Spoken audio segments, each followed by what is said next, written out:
call to order the regular meeting for the Woodford County Board of Education. Please let the record show that all members are present. And please stand and join me in the Pledge of Allegiance. I pledge allegiance to the flag of the United States of America and to the republic for which it stands, one nation, under God, indivisible, with liberty and justice for all. Thank you. Do we have any communications, Mr. Hopkins? We've heard no communications for the board. Do we have any proposed amendments to the agenda? Madam Vice Chairman, I would propose that to the regular agenda we add item N. Read what item N will entail. It's request that superintendent has statutory professional advisor in all matters to the Board of Education create for consideration by the Board of Education no later than February 13th, 2020, a priority listing of educational programs and services with budgetary implications, breaking that priority listing into not fewer than 3 subsets. Number 1, expenditures for educational programs and services mandated to be provided by federal law, both statutes and regulations, and/or state law, statutes and regulations. Number 2, necessary supplemental expenditures needed to implement mandated educational programs and services. And number 3, educational programs and services that have been discretionarily provided for enrolled students in the Woodford County schools. And I would like to add item O to the regular agenda that will need an action. Election of chairman and if necessary, election of vice chairman. And then under discussion items. I'm sorry. All right. Item 2, under discussion items that won't require any action, I'd like to add number 2, contract with Scholastic that was presented to us last week. Number 3, the Woodford County High School 2020 graduation date. And item 4, reason for executive session at the beginning of our January 21st meeting. I'd like to respond to some questions I have about that. That's all I have, Vice Chair. So there's a motion to add these items to the agenda. Is there a second? Second. Ms. Elan, I would, before we move on, I would also like to add a couple of items. Okay. Would that be done now, prior to this motion, or after? Why don't we vote on? says we need to.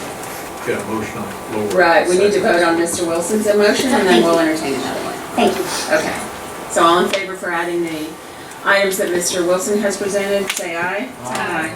All opposed?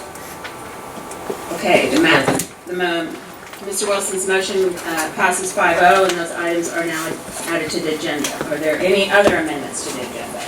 Yes, please. I would like to add setting the date for the public forum that the board has already approved. The public forum, we just need to set the date. It's been set a few times and canceled. I would like to add that as an action item, please. And I would like to add the Scholastic contract as an action item.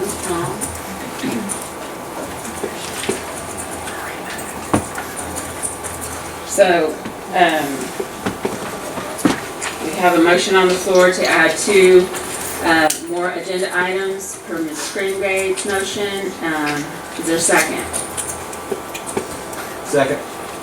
During the discussion period, I asked Ms. Springate a question. Absolutely. On the proposed action items, setting the date for the town forum, would you include finalizing the agenda this evening also?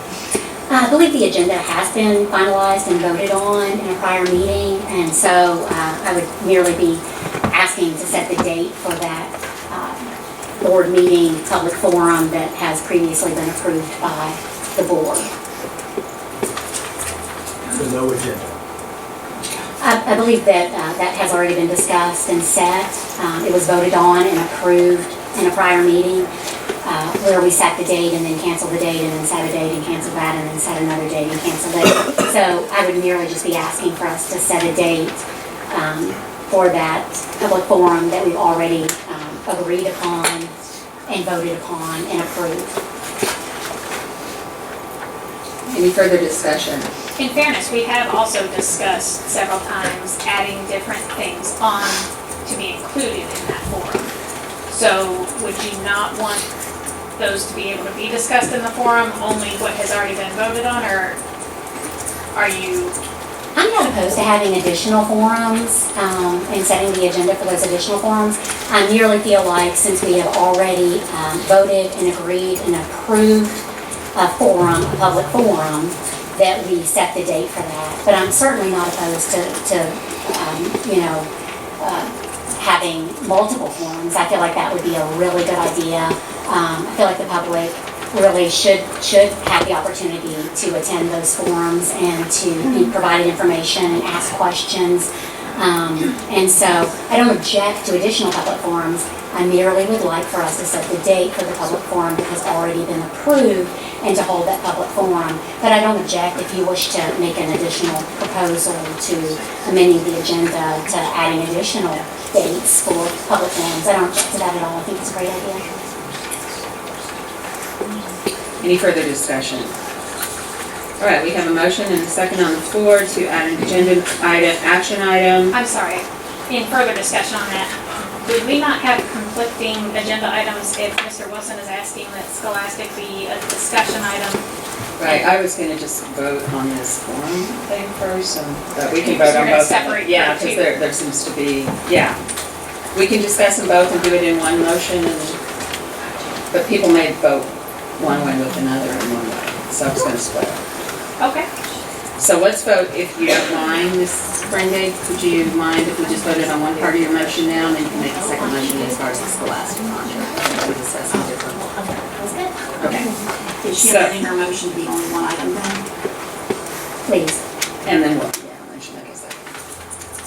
Is that okay? Okay. Is that okay, Ms. Chenoweth? Can we do it like Public that? forum first? Yeah. So we're setting a date for the public forum. We have a motion and a second on the floor. All in favor say aye. Aye. All opposed say nay. So we were adding that to the agenda now at 5:00. Okay, is there another one you want to do your? I do. Actually, I have an extra one. I just recalled it. I did Okay. now. So the second one, I would make a motion that we set a date for the data meeting so that we can conclude the first data meeting we had. We didn't get to finish going over the data, and I do feel like that student achievements and data for the district is an important thing that we Right. absolutely want to go over. So just And you want that as procedurally. an action item or in discussion?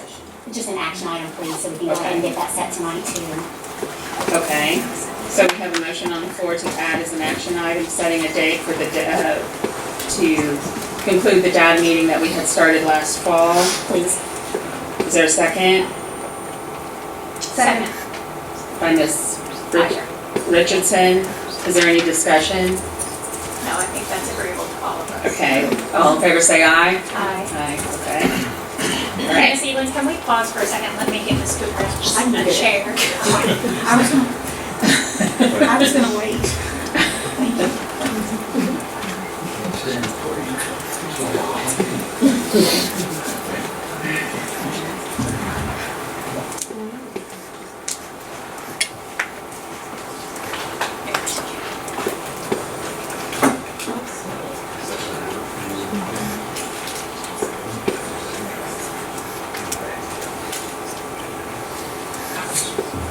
Thank you. Sorry for the interruption. Ms. Egan, if it would help you, I have no objection to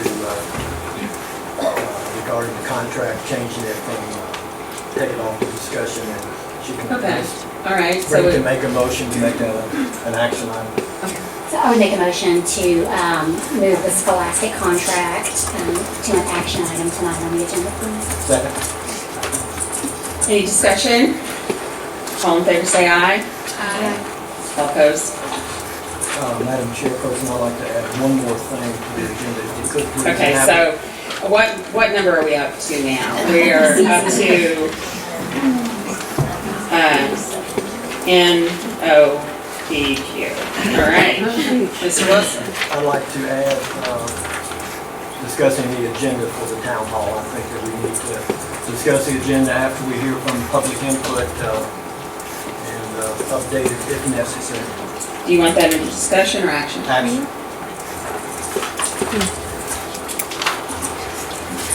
Okay, so you want the action item to be to set the agenda for the The agenda for the town hall that we will be establishing.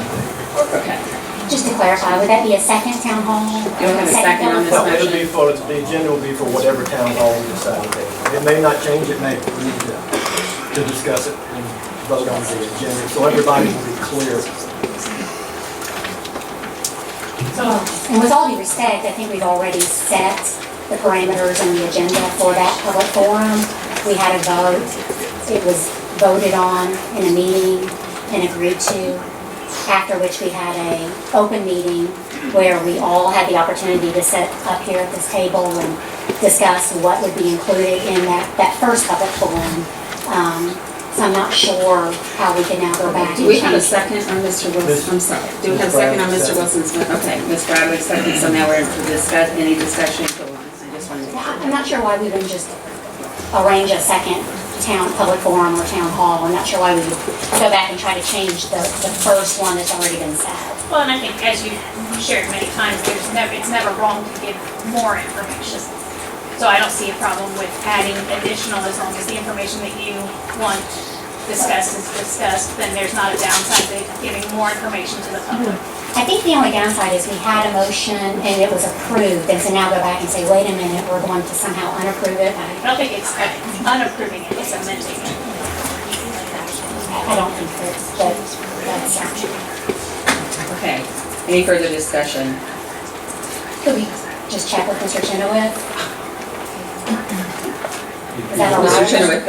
If you've already established an agenda, that doesn't mean that that agenda cannot be changed. So, change by amendment. That's always Thank you. Any further discussion? Okay, we have a motion to add to as an action item, the setting the substance of the agenda and what will be covered in the town hall. We have a second. All in favor say aye. Aye. All opposed? Nay. Okay, motion passes 4-1. Okay, all right, any other further amendments to the agenda? Angel, have you kept our letters? All right, okay. Next on our agenda is the superintendent's report. Mr. Hawkins. Thank you, Ms. Eaglin. Good evening and welcome to our January Board of Education meeting. January is a special month as it gives us an opportunity to recognize our board members for their service as part of National School Board Member Appreciation Month. Ambrose Wilson IV, Debbie Eaglin, Sherry Springate, Danny Bradley, and Allison Richardson demonstrate tremendous commitment to our community through their work on the school board. They devote much time and energy to serve our district and its students and staff. Our schools have provided some thank yous for this special occasion. As has been our tradition, we will also be giving a book to all 4 elementary schools and both branches of our public library in honor of our board members. This year's book is Alice in Wonderland. We also have Midway Mayor Grayson Vandergriff here with us this evening, and he will be providing a proclamation here in just a little bit. In addition to our board member recognition, we are pleased to honor 5 teachers who have recently received their national board certification. This is an extensive year-long process, and we are so proud of these staff members for their work in improving their craft through earning this certification. Congratulations to Aaron Casimir, Troy Chafin, Melissa Hudson, Katie London, and Stephanie Maynard.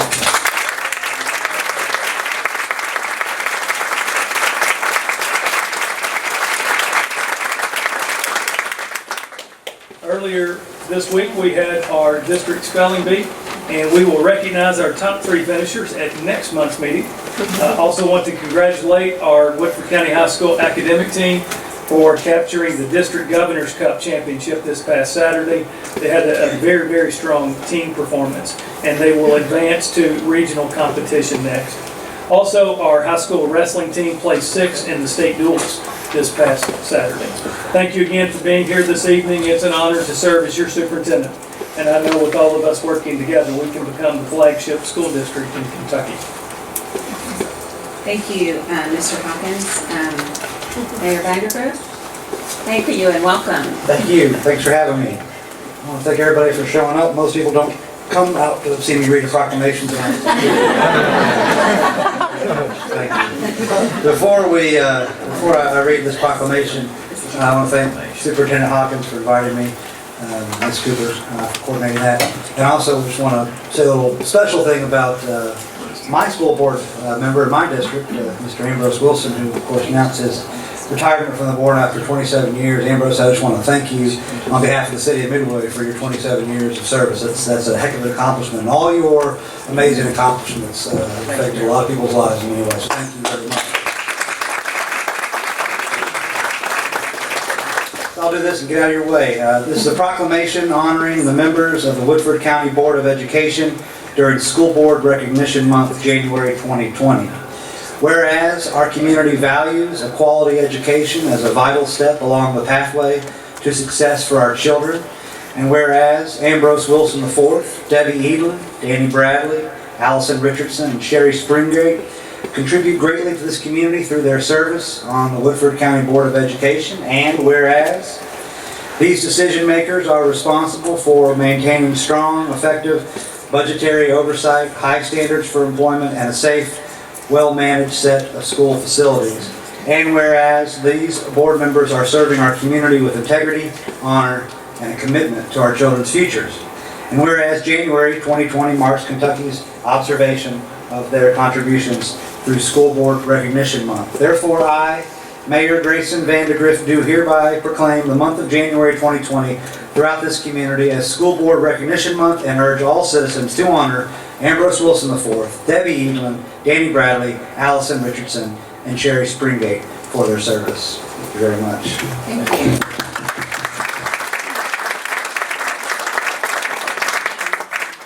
Thank you, Mayor Vandergrift. Okay, we also, as Mr. Hawkins mentioned, we have some new National Board Certified Teachers. I'm going to read a little bit about this program before we introduce them. Woodford County, I'm sorry, MBCTs are accomplished educators who demonstrate the knowledge and skills to advance student learning and achievement. Woodford County is proud to announce that 5 teachers in our district have achieved national board certification for the 1920 year. This brings our total to 36 national board certified teachers currently teaching in our district. Our most recent board certified teachers include Erin Casimir, Northside Elementary, Troy Chafin, Woodford County Middle School, Melissa Hudson, Southside Elementary, Katie London, Southside Elementary, Stephanie Maynard, Woodford County High School. In order to become a board-certified teacher, candidates voluntarily complete a rigorous certification program that consists of 4 components: assessment of content knowledge, reflection on student work samples, video and analysis of teaching practice, and documentation of the impact of assessment and collaboration on student learning. These components were designed by teachers for teachers to identify the essential knowledge and skills required to advance student learning and achievement. This is a serious commitment of time and energy, but teachers who achieve certification describe the process as transformative. What are the benefits of National Board Certification? National Board Certification is the highest professional distinction available in education. It benefits students, teachers, and school systems by advancing the quality of teaching and learning. Extensive research shows the value of board certification on student learning. The impact is even greater for minority and low-income students. Having board-certified teachers in our school is important because their commitment to student learning and achievement aligns with our mission in partnership with families and community to provide challenging learning opportunities for all students, promote student growth and achievement, and prepare students to strive for excellence, said Elaine Kaiser, principal at Huntertown. As our population of NBCTs has increased, we see teachers helping guide teachers, setting higher expectations, and exhibiting leadership. I encourage all of our teachers to consider board certification, both for the enormous impact it has on students and their own careers. Okay, do we have, is Ms. Casimir here? Mr. Chapin? Ms. Hudson, anybody here?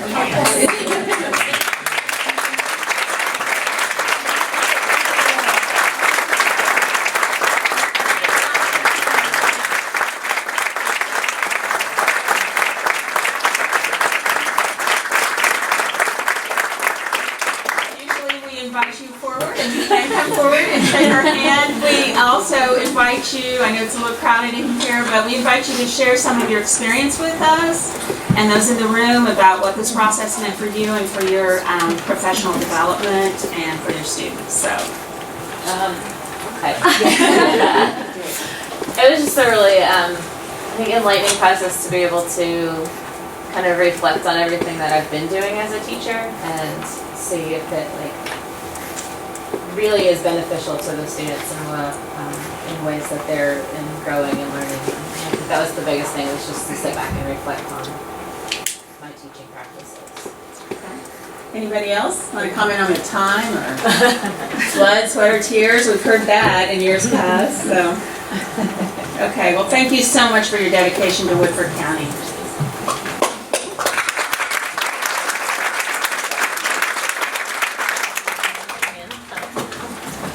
All right, so next on the agenda, we have the treasurer's report and approved December financial report. Ms. Smith. It was provided last week in our planning committee. Yeah, so we need a motion to approve. I move that we approve. Second. Any discussion? All in favor say aye. Aye. Opposed? Motion carries 5-0. All right, now we have the opportunity for audience or public comment. Ms. Cooper just went to get the sign-in sheet. Okay, Ms. Cooper will, while she's getting the sheet, let me just say that we will be setting a time limit of 3 minutes per person. Mr. Richardson, can you be my timer? Do you have your phone? You do that. We'll keep them thoughtful and fact-filled, and I think we'll all learn a lot. All right.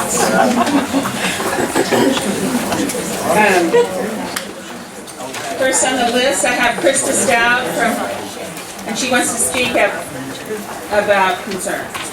Ms. Stout, can you please, I know it's very crowded, but I ask that you come up here so everyone can hear you where the microphone is.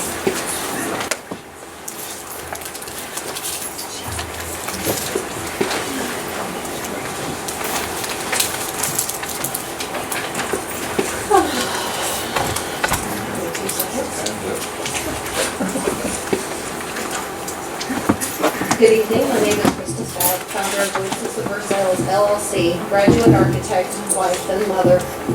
The intent of Voices of Versailles is to provide space for our community to connect with one another. Voices was founded in 2012 merely to observe. I am well aware by attempting to manage a space, I have placed myself, the team of volunteers, and my family under the spotlight. When I was approached to speak, at this specific point in time, I reluctantly agreed after much reflection.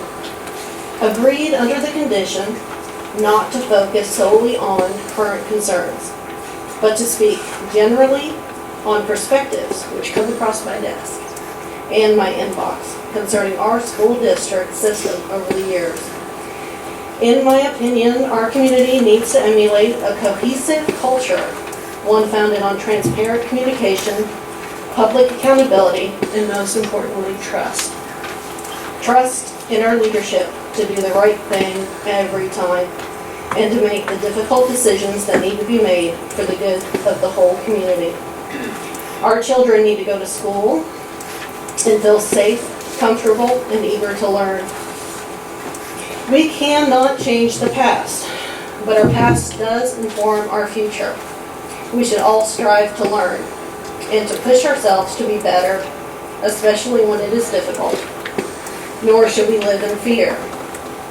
We should not be fearful to speak up, to stand up, Nor should we allow practices or policies to foster a culture with the intent to intimidate or to protect itself.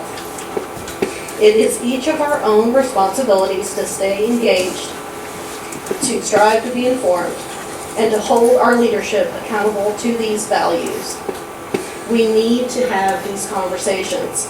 We need to speak with one another on all matters.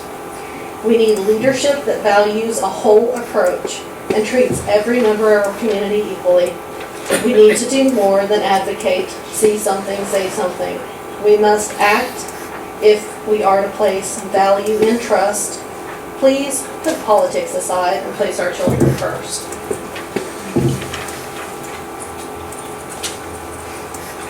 Thank you. Thank you. Next I have Cynthia Snab.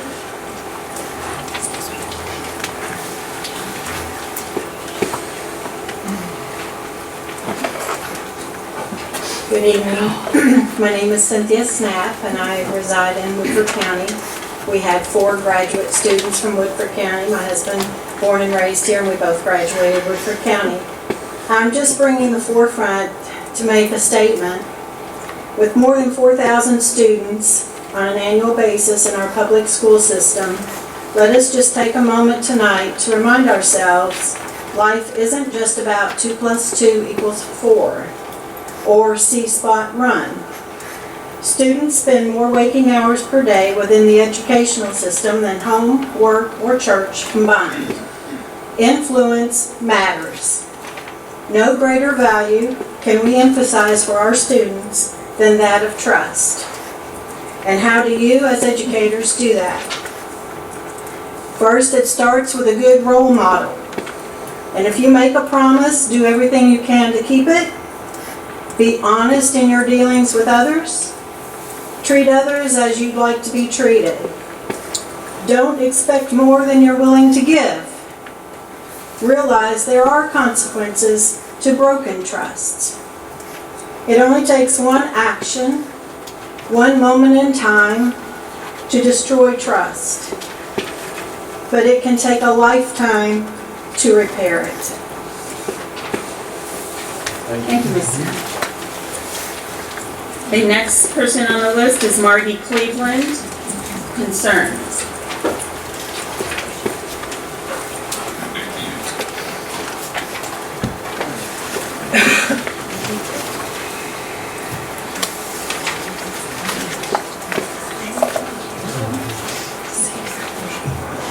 My name is Margie Cleveland, and let me begin with a story.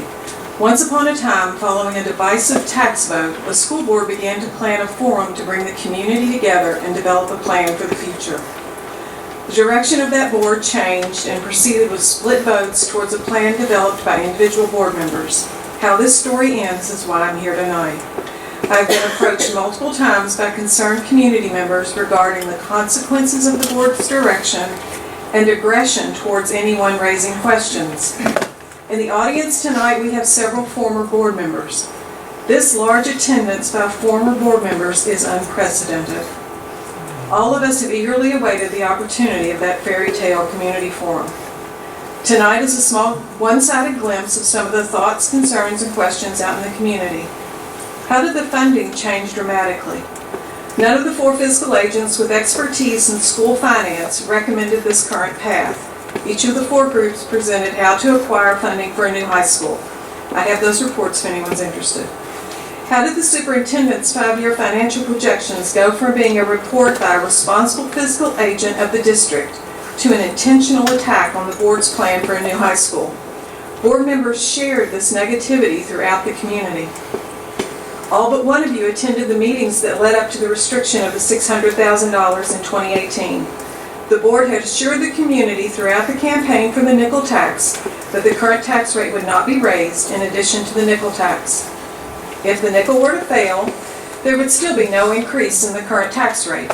And the board's attorney reassured the board that setting the tax rate was by law only the prerogative of the school board. When KDE became aware of the board's position, they threatened legal action against the board to force the 4% increase. With KDE's position clear, It would require a court case to validate the board alone's authority to set the tax rate. The board didn't want to put the community through an expensive legal battle and succumbed to KDE's demand. The unintended funds, including the compensating rate, were restricted for a new high school somewhere in the future. The board was clear on the restriction being reversed if necessary for general fund or other expenses that could arise. Nowhere was this restricted money discussed as immediate seed money for a new high school. The consequences of the restriction on the budget were not yet defined. My prayer for this board in 2020 is to accept and embrace different views as learning opportunities, not as threats or setups by opposing foes. I pray the damage done to the trust, respect, and supportive culture of this board and school district is a top priority and focus for repair. Sadly, I continually hear from educators and vendors throughout the state that they are glad they are not part of the drama of this board. Woodford County, Woodford County has always been the place educators admire. Please refocus on the students.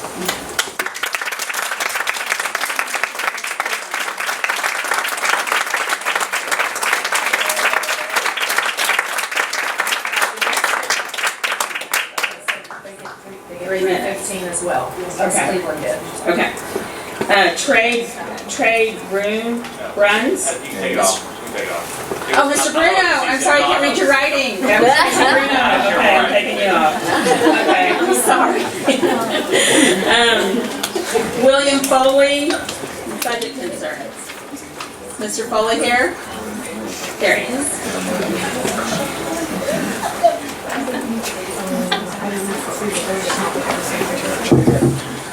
Thank you, board members, for allowing me an opportunity to speak to you tonight. I'm Dr. William Foley.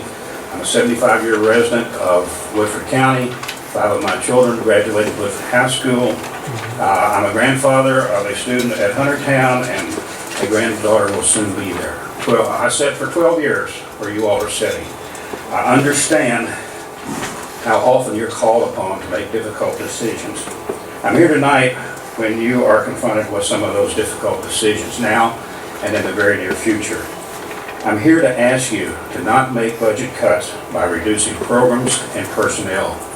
I understand you're facing a $1 million shortfall, but I would encourage you to deal with that shortfall by releasing the restricted funds that you have available and cure this current year's problem, as well as significantly reduce the problem for 2021. The current budget shortfall is not news that is new to you. In June 2019, the board was cautious about restricting operating and capital outlay dollars. In November, you were advised of a budget deficit through 2024 that could be avoided by unrestricting these funds. Or the alternative would be to cut $1 million from the annual operating budget. I think we're there. How do you cut $1 million from the operating budget without affecting the education of some or all of 4,000 plus students? How many teaching positions would be eliminated? What programs? Art, music, English as a second language, gifted and talented, career and technical programs, or athletics? Eliminate teaching assistants? Maybe maximizing class sizes. None of these have been discussed, none are appealing choices, but you will soon have to make those decisions. Of the 4 options previously provided the board for funding a new high school, you have chosen the one that puts education in Woodford County at its greatest risk. Continuing with fund restrictions and cutting the budget will have detrimental effects for 20 years or more. I would ask that you show us any school district that has built a high school with restricted funds. Finally, the ideal would be to have a new high school. That does not appear to be possible without significant damage to the entire education program in Woodford County. Buildings do not educate students. Teachers, staff, and a variety of good programs educate students. It's not too late to change. Please do not eliminate teachers, staff, and education programs. Thank you for your time.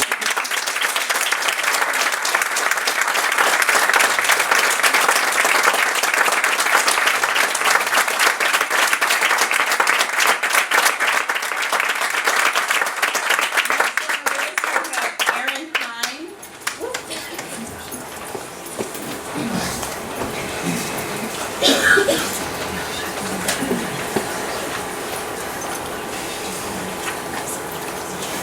my name is Erin Heim. I come to you not only as a teacher from Southside Elementary, but as a parent of a high schooler and a middle schooler. Reduction of full-time PE, music, art teachers in all elementary schools, summer programming, school buses, current staffing policy, which would eliminate some teaching positions, administrative positions, and one new in technology. It doesn't require an algorithm, a rocket scientist, a board member, administrator to create a short list from a long list. Nothing about the short list that was created is fake. They come from a long list of which you, the board, asked for in order to seek potential cuts to help with funding in high school. The short list was not meant to create hysteria, but awareness of the possibilities coming our way as a school district. The fact that Ms. Richardson was more concerned with who created the short list than the fact that there is a long list of potential cuts at all should be of grave concern to our citizens and our children. She stated at the last board meeting that she was now willing to take a look at the list after she apologized for everyone coming to the board meeting and wasting their time. I question why she hadn't taken a look already, as there are serious consequences as to the upcoming decisions that you all will be making. I would also add that it is never a waste of time when you are concerned about the impact that the decisions being made by this board will have on the children, not just now, but for generations to come. It's time that this board puts personal issues aside and starts to work together for the wellness of our community and our school district. The behavior and the attitudes during these meetings at times often resemble those of a Saturday Night Live skit, and it's time to start behaving like adults. Put your personal vendettas aside, focus on doing what's right for the children in this community. The drama is so ridiculous that you cannot see. The trees are on fire, let alone the forest. At the end of the day, Scott Hawkins won't be our superintendent forever, just as you all won't be sitting here in these chairs forever. But guess who will be? Our children. The real question here is, what legacy are you going to leave them with? Within the past 3 years, Mason, Hancock, Davies, Boyle, Bowling Green Independent, Fayette, Caldwell, Scott, and Estill counties, among others, have all built schools using the nickel tax. It has been a year and a half, and we are still sitting here, twiddling our thumbs. We still can't seem to figure out what we're doing. It's time to bring the nickel back to the table. This is the only viable option we have going forward. That's all I have.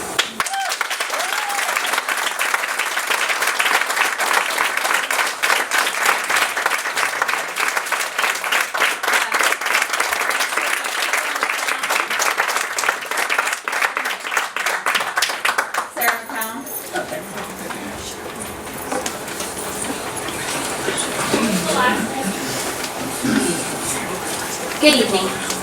I'm pleased to see that there is a proposal for a board equity assessment and training on tonight's agenda. My sincere hope is that included with that curriculum will be education regarding treating one another with respect and dignity, as well as creating a culture of inclusivity and teamwork. Over the last several months, I've witnessed some very ugly behavior from this board. I'm not sure what's transpired between certain board members and our superintendent over the last couple of years, but witnessing the aggressive, antagonistic, bullying behavior that has been directed at him has been truly difficult to watch. Through all of that, Mr. Hawkins has maintained his composure and professionalism, a feat I'm not sure anyone else in that same situation could accomplish. The same can be said for what I've seen Sherry Springate endure. I've seen her blindsided at meetings, as it seems the other board members have put their heads together ahead of time to determine what direction they'll be voting. That's not inclusivity or teamwork. What happened to allowing folks to express their own ideas and creating an environment where we can feel safe to discuss issues without the fear of backlash and bullying from your own colleagues? Despite the mean girls feel of the board meetings as of late, Mr. Hawkins and Ms. Springate continue to press on and advocate for the students of Woodford County. I commend them both for continuing to fight when it would be so much easier to just cave and give up. You five are elected officials and serve in one of the most important roles in the county. And I'm asking you to start modeling the same gold standard behavior that we expect from our students and staff. And on another note, if you're interested in town hall topics, I would add the financing options for the different building scenarios and how they will impact the financial health of the district moving forward. Thank you.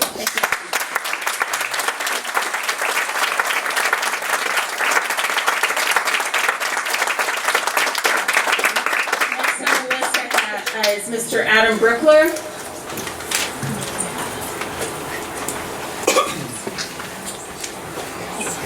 Thank you for allowing me to speak.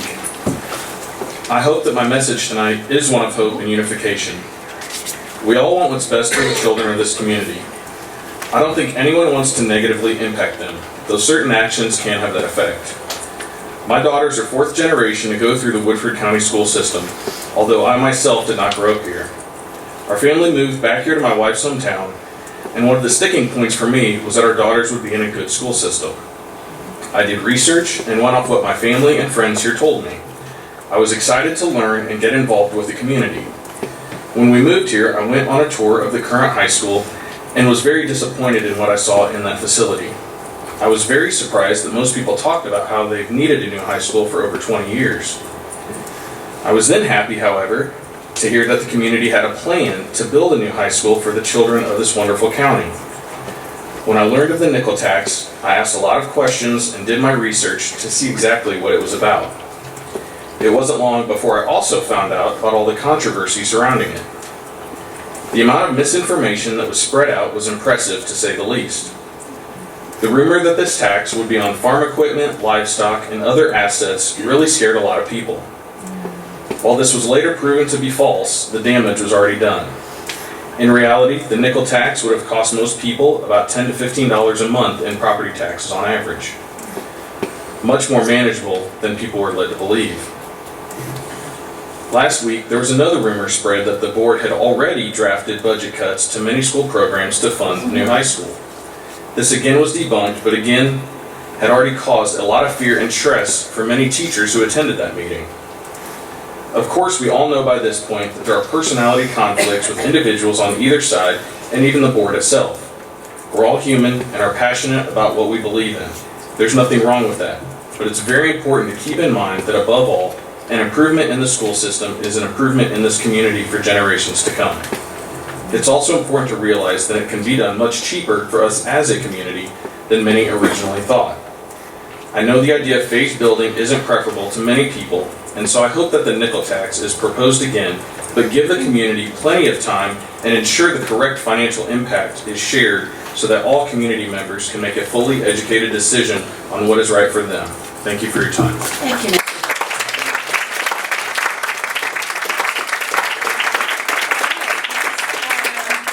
Candy Neal on the Nickel School.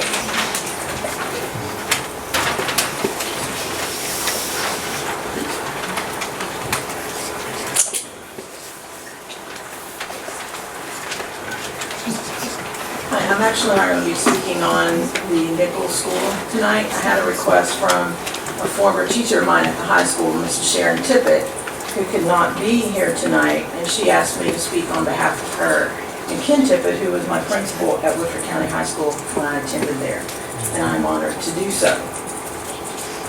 As you know, I previously stated my position on building the new school in sections, and my stand has not changed at all, only gotten stronger. We are very much opposed to restricting money that has been proposed. The money that has been proposed. It doesn't take much brain power to see what would happen to other buildings and facilities in the system, as well as upkeep on the new building if this restriction takes place. What bothers me just as much is the programs that would have to be eliminated, the teaching positions, the academic programs, extracurricular activities, up-to-date technology equipment that could not be purchased, and I could go on and on. What this would mean in the future is that we would witness the downfall of one of the top school systems into one of the lower achieving districts. Do the people of Woodford County really just want that just in order to have a new high school right now? Thinking about these things is almost like experiencing a nightmare. Woodford County is one of the richer counties in Kentucky, and for us to have to accept the plan that has been proposed and the way it has been accomplished is ridiculous and embarrassing. It is our hope and prayer that wiser decisions can be made for the future of the entire Woodford County school system. It is unbelievable to me that the issue has been reached at this stage. Sharon Tippett. Thank you.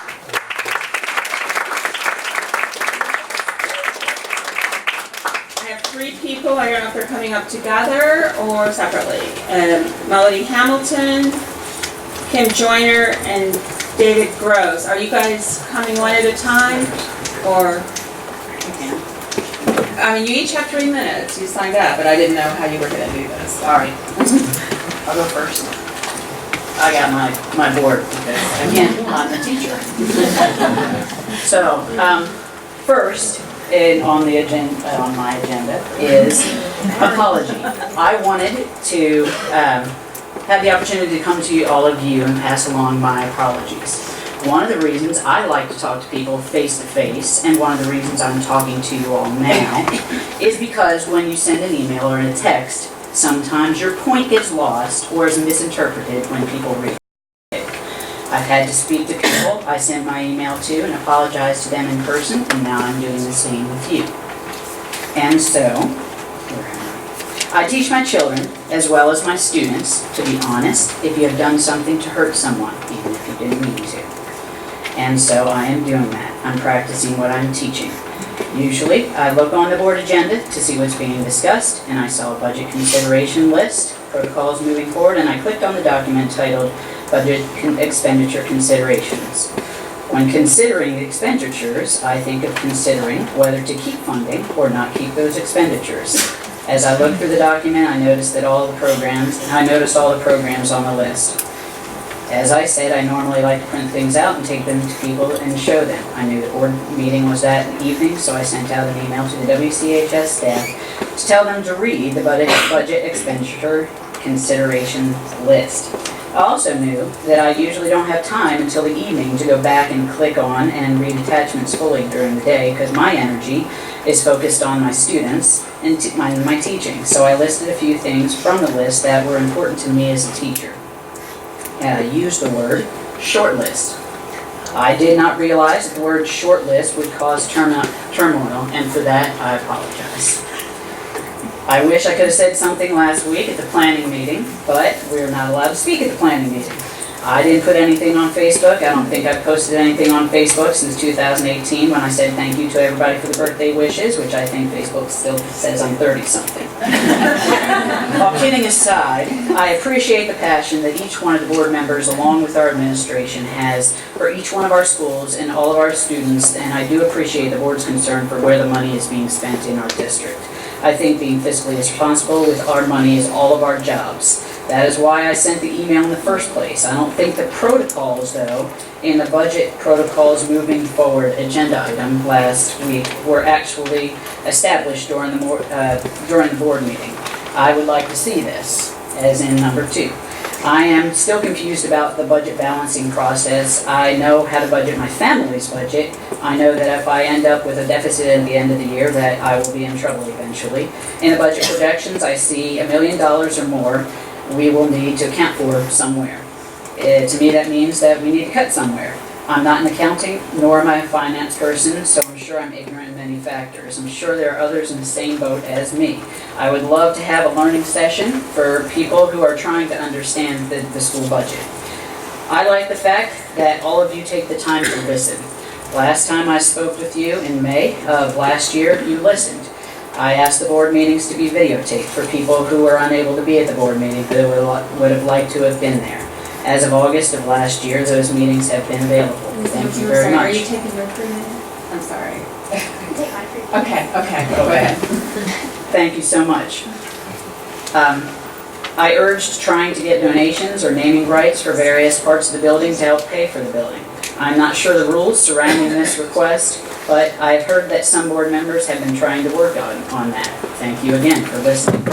I spoke about how I was nervous that we were going to be building WCHS in phases. The board is trying to build a whole school. Thank you for listening.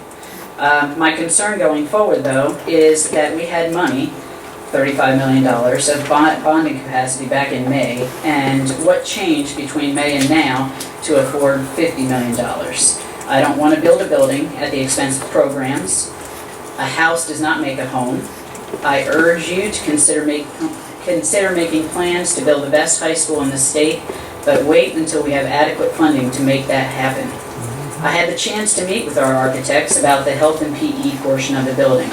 The architects are trying to make the best building that they can with the funding that they have been allocated, which is $50 million.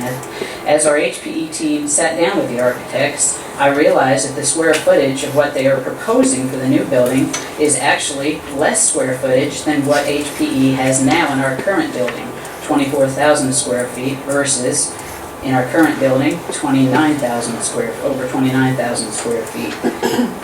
I want to be excited about our new facilities. This was not exciting news. Again, please make plans to build the best high school in the state, but put off building until we have adequate funding to make that happen.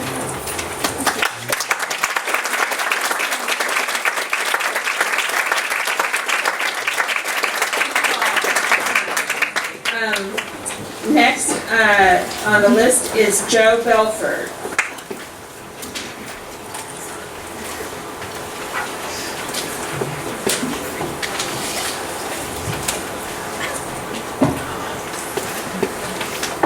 Just want to start by saying my wife's next on the list. I'll be taking her 3 minutes if necessary. Yeah, right. Has she agreed? I agree. Good evening. My name is Joe Belford. I'm a local resident of the Sales. I'm a stepfather of 3 children here in Woodford County. One is a recent graduate of the high school. I'm sorry, Mr. Belford, what is that noise? It's the mic. Oh, okay. There we go. Making it difficult. It's a little. Okay, go ahead. Anyway, one of my daughters is a recent high school graduate from Woodford County High School. One's a senior at the high school, and one is an 8th grader. I'm also the treasurer of Woodford Educational Endowment Foundation. I have a 30-year career in finance. I've worked on Wall Street. I've been a risk manager. I've traded stocks, foreign exchange, energy. Over the course of my career, I possess an MBA in finance, and I have a thorough understanding of accounting. I'm extremely concerned that the current actions that the board is planning to take are financially reckless and has the potential to lead to bankrupting the school district. We seem determined to approve the building of a new high school without any plan whatsoever about how to pay for it. At last week's meeting, the district CFO, Amy Smith, had 3 options for the upcoming school year budget, with the new high school costs included, and all 3 of them resulted in huge shortfalls to achieving a balanced budget. The best scenario resulted in only a $1.8 million shortfall. There was a topic brought up by one board member that there was an elephant in the room. Somebody had posted on Facebook a short list of possible areas that would need to be cut in order to balance the budget. Her total focus was on identifying who posted this list, not on the implications of the list itself or the reality of a budget shortfall.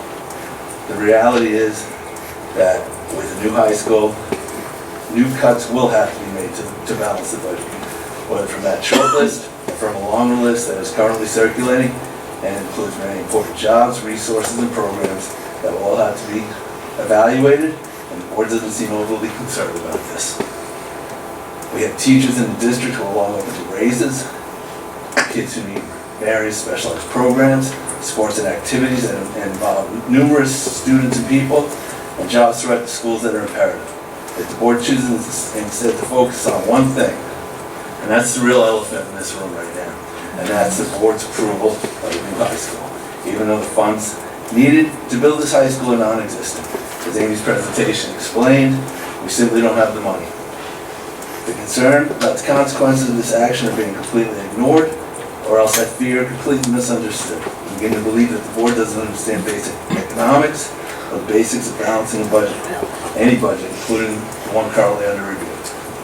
The addition of a new school added to an already tight, a new high school added to an already tight budget is simply unfeasible at this time. The money's simply not available at this time. Last week, when Sherry Springate spoke, there was a rousing round of applause, and that's because we the people don't think your strategy to improve the new high school with absolutely no plan about how you pay for it's a terrible idea. As communities elected officials, you have a fiscal responsibility to be financially responsible. You're charged with doing what's right in order to make sure that this district is not left in financial power. Approving a new high school without any plan on how to pay for it is completely irresponsible. 18 months ago, you proposed a nickel tax in order to build a new high school, and we the people voted it down. We spoke, we've seen what's happened since then. Your job as elected officials is to listen to the people. They're speaking loud and clear to you right now. Why do you think you have the right to ignore our desires? No school district in Kentucky has built a high school without the nickel tax being passed in this district since Carroll was passed 30 years ago. I really don't think that we should attempt to become the first district in the state to achieve this, especially when we don't know how we would fund this investment. I don't want to play Monday morning quarterback, but you did not present the tax correctly in 2018. Because if people would have totally comprehended that the option was to approve the nickel tax, and we get a new high school, or vote it down, and our taxes would get raised anyway, I'm sure it would have easily passed. This scenario was never clearly spelled out or explained by you. You blew it. There will be another chance to propose this nickel tax, maybe even this year or as early as 2022. I strongly believe that the board should be focusing on reintroducing the nickel tax as soon as possible and spelling out in detail the consequences of another failed vote. We're getting more families with young children moving into the county every day. And a better, more comprehensive presentation to our community should be able to flip the razor-thin results of the failed vote from 2018 and provide us with a sound financial base for building a state-of-the-art facility. Your job as our representatives is to listen to the people, not to ignore our voices and ballots. Your job is to make sure that this community and this school district are on sound financial footing, and approving a new high school without any plan about how it will be funded is not doing your job. Most of the people in this room probably agree that we definitely need a new high school, but not without proper financing and planning. Your plan, or lack of one, is creating an uncertain financial future for our community. It is fiscally irresponsible. That's not the job that we elected you to do. Thank you.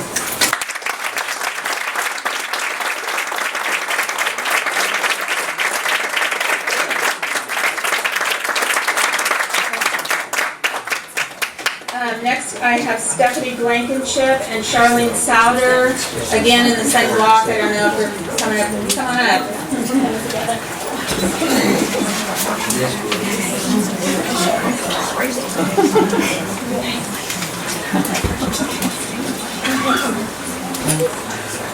Good evening. We are the event chairs for project graduation for the class of 2020. And we are here just to express our concern and share a letter that we did send to the board. Our seniors did do a survey. It only 70 students have responded, but 46 have requested that graduation be held on Sunday, and 24 requested graduation to be held on Friday night. If we could just share this letter for the community, just so you're aware of what the options are, that would be great. It says, with Saturday being WCHS's traditional day of graduation, we are heartbroken over the lack of communication between the Kentucky Horse Park and WCHS that has forced our graduation ceremony to be changed to another day. After speaking with several senior parents and senior students, the preferred date for graduation and project graduation would be Sunday, May 24th, 2020. Hosting a 7 p.m. graduation ceremony is not feasible for working families and out-of-town guests who would be traveling to this event. Furthermore, rush hour traffic and holiday traffic further complicate their ability to attend. This places an unnecessary hardship on our working families within the community. Hannah, the Woodford County Coordinator, and Nicole Rivera, both with the Kentucky Horse Park, has assured us that the arena is available on Sunday, May 24th at our convenience. Therefore, we feel 2 p.m. would be the best time. In addition, we were made aware that other events will be taking place Wednesday through Sunday at the horse park, but we were reassured by their staff that our graduation ceremony would not conflict with any other events that are already planned. Moving graduation would allow the graduates sufficient time to spend with their families after the ceremony before they head to Falling Springs for project graduation.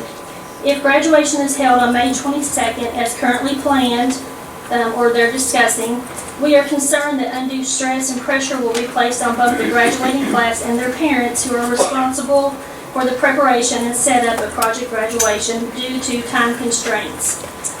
For example, last year the parent volunteers worked nearly 2.5 hours setting up, organizing, and preparing for the student body before the start of project graduation. With a 7 p.m. start time for graduation, this will not be an option for the volunteers. Following the ceremony, graduates are permitted to take photographs with family and friends, and many will attend dinner with their families to celebrate their monumental day. However, this year, graduates will be forced to rush their family time to arrive at Falling Springs for registration on time. Furthermore, certain family or attendees may not be able to attend the ceremony due to graduation being on a weekday. If the senior class of 2020 is permitted to graduate on the preferred date of Sunday, May 24th, this will allow sufficient time for pictures after graduation and ample time to spend with their families before they have to arrive at Falling Springs. In addition, parent volunteers will not be rushed out of graduation to race to Falling Springs for setup and to prepare for project graduation before the senior class arrives. Keeping graduation on the current date of Friday, May 22nd would impact approximately 50 to 60 families by forcing them to leave early. These parents will miss out on photo opportunities with their graduate and families. This is not fair to them because of someone else's mix-up, which really occurred between Alltech and Woodford County. The potential timeline for Friday is extremely rushed and would be incredibly stressful for graduates and volunteers. Graduation would be from 7 to 8:15. Pictures would take approximately 20 to 30 minutes. Ms. Blankenship, I'm sorry, you're over your 3 minutes. Are you taking some of her? Okay, go ahead. I'm sorry to interrupt. And then the amount of time that it takes to exit the parking lot, and then the 30-minute drive that it would take for people to get back to for sales. This approximately could make the arrival time between 9:30 and 10 o'clock for the students to get back to Versailles. This doesn't include students that live in the county, and it would take them longer to get home, change clothes, get their stuff, and come back to Falling Springs. Our 2020 class has worked extremely hard, and rewarding them with a night to remember instead of punishing them by limiting their day is something we all need to strive for and agree on. With the availability of the Kentucky Horse Park on Sunday, May 24th, moving the date of graduation should not be an issue. Graduation dates should be the decision of the 2020 class and their parents based on convenience of those who wish to celebrate their graduates' hard work and monumental achievements. Our intention is to prepare the perfect night for our graduating class of 2020. In conclusion, we respectfully ask that the graduation date and time be changed to Sunday, May 24th, 2020 at 2 p.m. And we have 53 people from our project graduation committee that have signed because they feel the same way that we do. Like I said, the students did do a survey, so I feel like we should take into account what the students would like because this is their special day. Thank you all. Ms. Sauer, do you want to add anything? Okay. I was just going to say that we met with Mr. Hawkins today and Mr. Ellis and Mr. Arnold at the high school and went over the letter, because this letter was sent to all the board members. Yes. And after that, some of the senior representatives met with Mr. Arnold to discuss their survey that they did amongst the students. So he has agreed to let the students do a survey to the whole senior body. And he said, you can't make everybody happy, but I will look at the survey and get back with you all on Wednesday. So we just feel like, in our private group, the majority wanted it to be Sunday, May 24th. Correct. instead of Friday at 7 p.m. Because of everything that Stephanie's just read in the letter.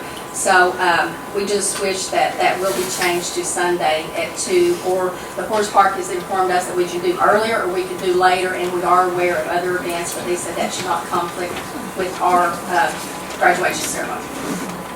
Okay, thank you, ladies.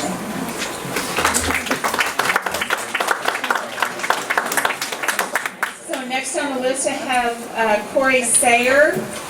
Mr. Sayer.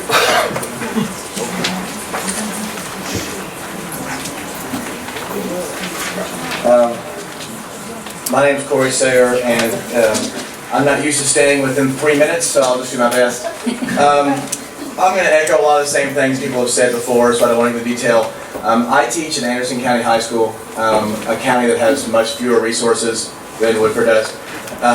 And it has, and I voted for the nickel tax happily.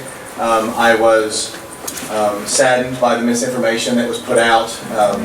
Regardless of what side we are on these, I hope that we can all try to achieve truth and transparency. So I hope if we ever have this again, we don't have those same issues. But I do want to say, as a father that has a son and a daughter, and a son that loves violin, Mr. Marcy has done a great thing for my family. And I know that us considering holding $1.6 million, whatever, for a new building, I think seems fiscally irresponsible. I don't have the same qualifications as the Secretary of Treasury back there. I do teach economics, and I teach micro and macroeconomics for Johns Hopkins in the summer, so I like to think that I know a little bit about it. And I think that us keeping this $1.6 million hostage for something that we can't see in the future seems like a misappropriation of what limited funds we have. I know that all of us want the best for Woodford County. I would never say otherwise, but I hope and pray that the board makes a decision to take this money, put it back in the general fund so we can move ahead. Our county is much too wealthy. The kids that I work with in Anderson County would kill to have some of the stuff that we have in Woodford County, and us purposely taking $1.6 million out and denying our students things that poorer counties have seems like it seems like a mistake. So I won't go on other than that. I appreciate everything the board has done. Hopefully also in the future, if we know there's going to be this many people, maybe a school library, right, or maybe a gym. So anyway, I want to thank you. I'll move on, but I implore the school board to move that $1.6 million into the general fund so we can move on to more important items. I know that Anderson County, we have a very old building too. We make it work. The teachers here are great. The students here are amazing. And I would hate for any programs to be cut just because we can't figure out, a way to pay for something. I also hope we have another nickel tax vote, and I hope it's more transparent. And I hope that the school we build is bigger and better than anything else because we deserve it. But until then, I hope.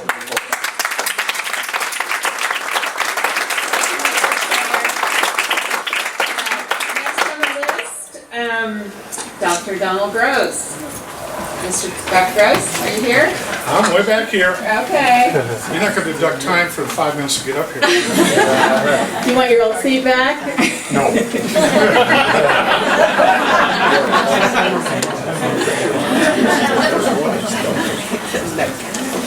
Hello there, I'm Don Gross. I was on the board for about 10 years. And one of the reasons I came, I'm disturbed by this, I see stress between the board and the superintendent. I get this from just talking from people in the community, but just reading it in the newspapers. It makes everybody look bad, makes the board look bad, it makes the community look bad. And I'm not going to take sides here because I haven't watched all the intercommunications between people, so I don't know who's totally at fault. But one thing I do know is, as I hear these comments, that some of the board members were upset because the superintendent seemed to have the nerve to put forward a report that some of the options may put the district in financial stress. My response is, that's his job, as a superintendent.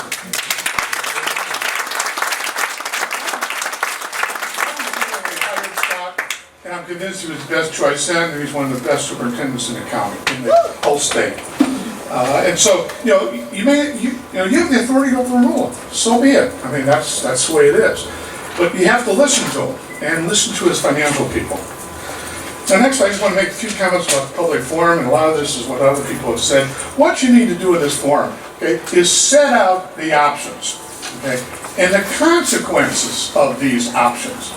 And that also includes something someone hasn't mentioned. What if everything doesn't go right?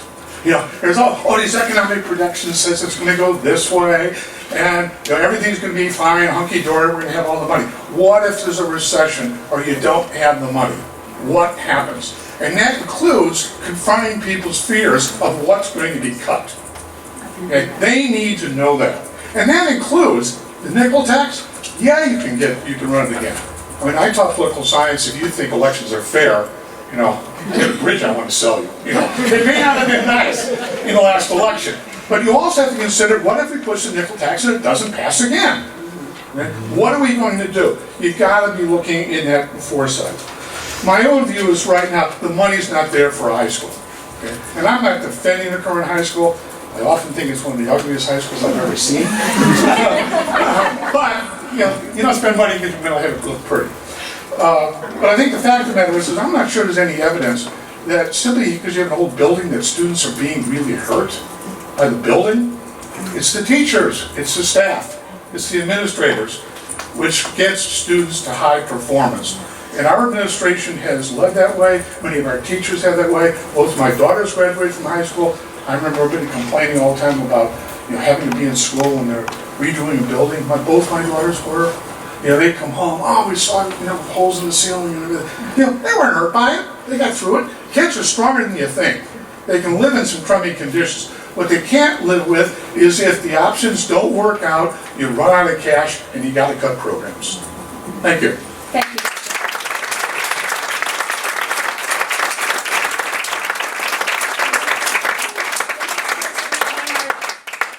The next person on our list is John Thompson.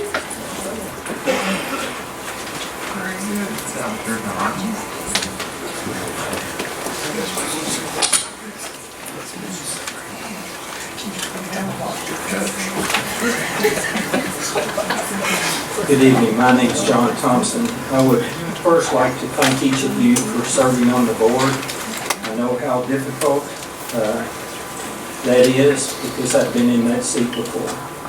I've been following closely this board and the previous board's quest to build a new high school. I was heartbroken when the tax referendum failed. But in the months since, I have become deeply concerned with what has transpired in your continued quest to fund and build a new high school. First of all, the voters said no to the property tax increase, yet the board has proposed restricting, or has restricted at this point, $1.2 million from the general budget to pay for a new high school, which will pretty much force the board to pass the non-recallable 4% ad valorem tax each year to offset that money out of the general budget. I have always understood that the ad valorem tax revenue was used for programs for the students, teachers, and other general fund needs. It appears to me that you will be denying our students and teachers the funds to maintain and grow the educational opportunities here in Woodford County. I believe Ms. Springate said it best when she was quoted, "We need to know the realities of what it means and what we're giving up to get a new high school."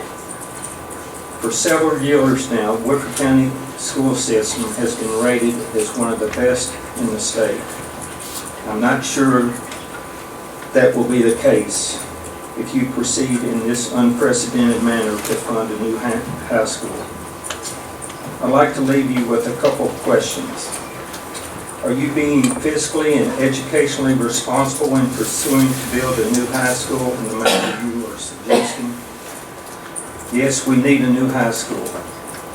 But do we need one at the expense of cutting programs and services that our students deserve and are now receiving?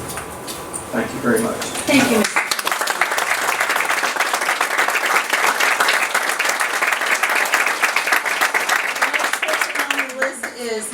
Bostrom.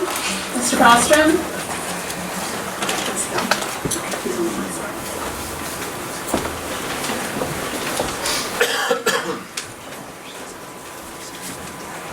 It's really good to see you guys again. Good to see you, Mr. Bostrom. I do have some praise I wanted to offer. I want to praise the board, particularly Ambrose, for all your service. You're doing a great job. Thank you, brother. A few bumps in the road.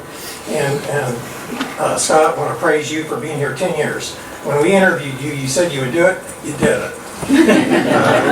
Honesty and keeping your word means a lot. So thank you guys. I do have concerns. I have concerns about the dissension on the board.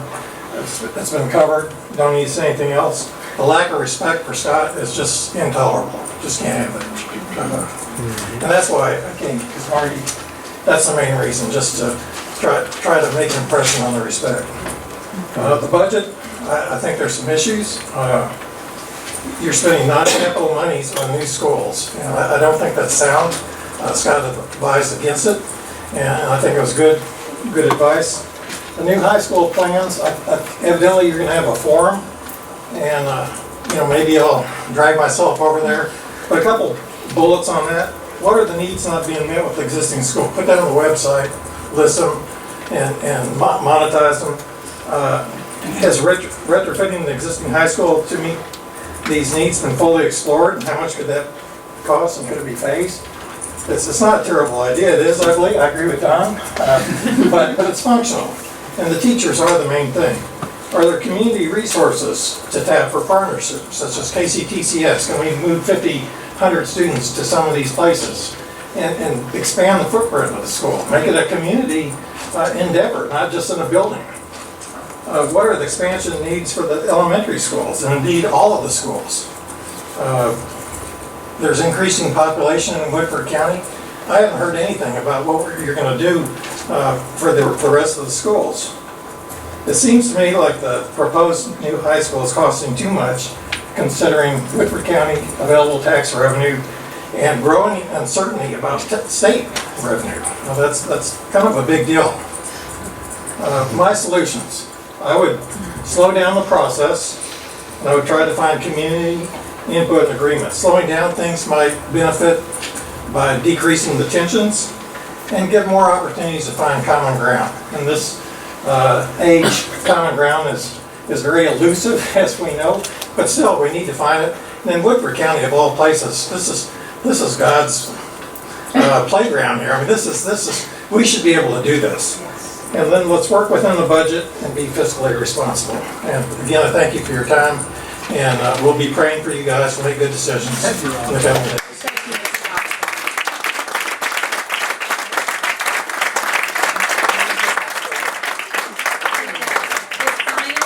Person who is signed up to speak is Sarah Vivian. Sorry. Okay.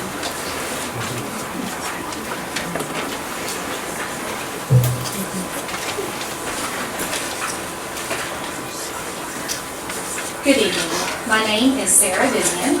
I am here not only as an educator who is currently serving on my district's local planning committee, so I understand that hard decisions have to be made. But more importantly, I'm here on behalf of my 4 children who attend Huntertown and Woodford County Middle. My children have grown not only socially but academically. They have participated in the summer reading and STEM program, gifted and talented. Not to mention, I have 2 very rambunctious little boys that keep the school nurse very busy. It is time as a district to revisit the nickel tax. Without this tax option, how can the district maintain programs for our students, and how long can the lights stay on? If we can't build a new school that is fully functioning, I question why we would cut crucial programs, that are important to the students of Woodford County. I challenge this board to think harder, think about children's needs. Yes, a building would be great, but not at the expense of our kids and not losing programs to sustain their learning. The solution seems simple. It's time to revisit the nickel tax before we make further decisions. My kids, our district kids, deserve better. Thank you.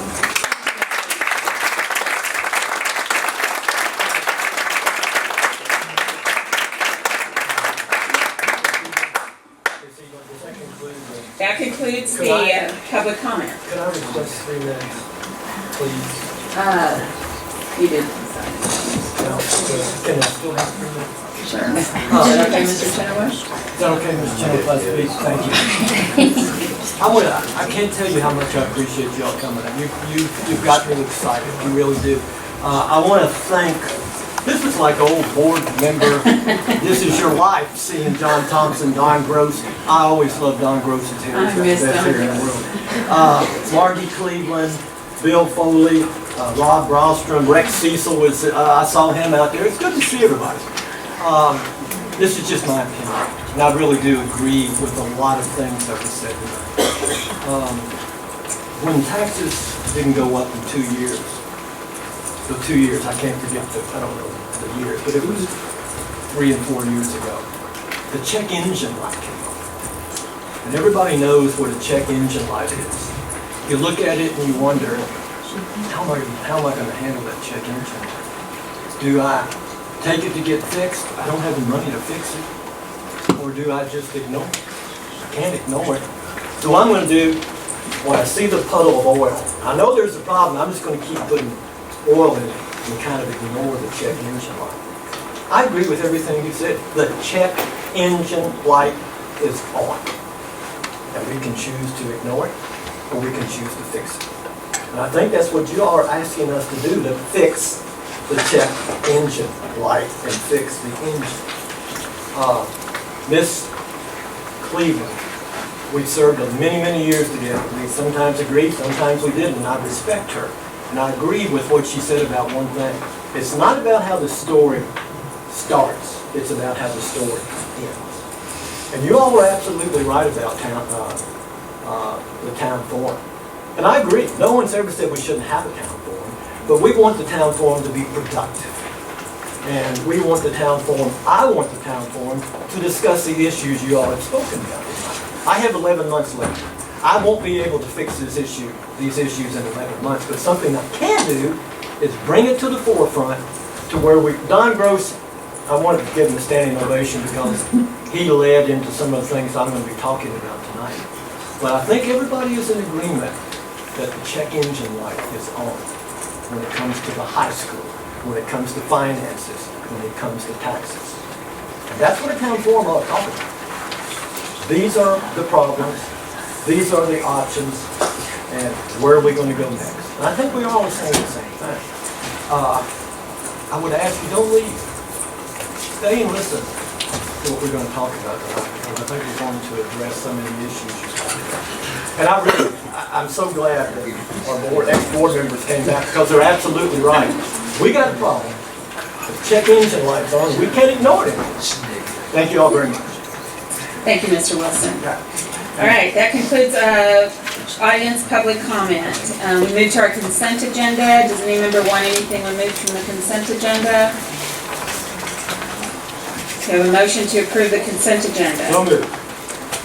Second. Motion by Mr. Wilson, second by Ms. Bradley. Any discussion? All in favor say aye. I had a quick question. I'm sorry, go ahead. I just had a question about the contract that's on for approval. Oh, what is that?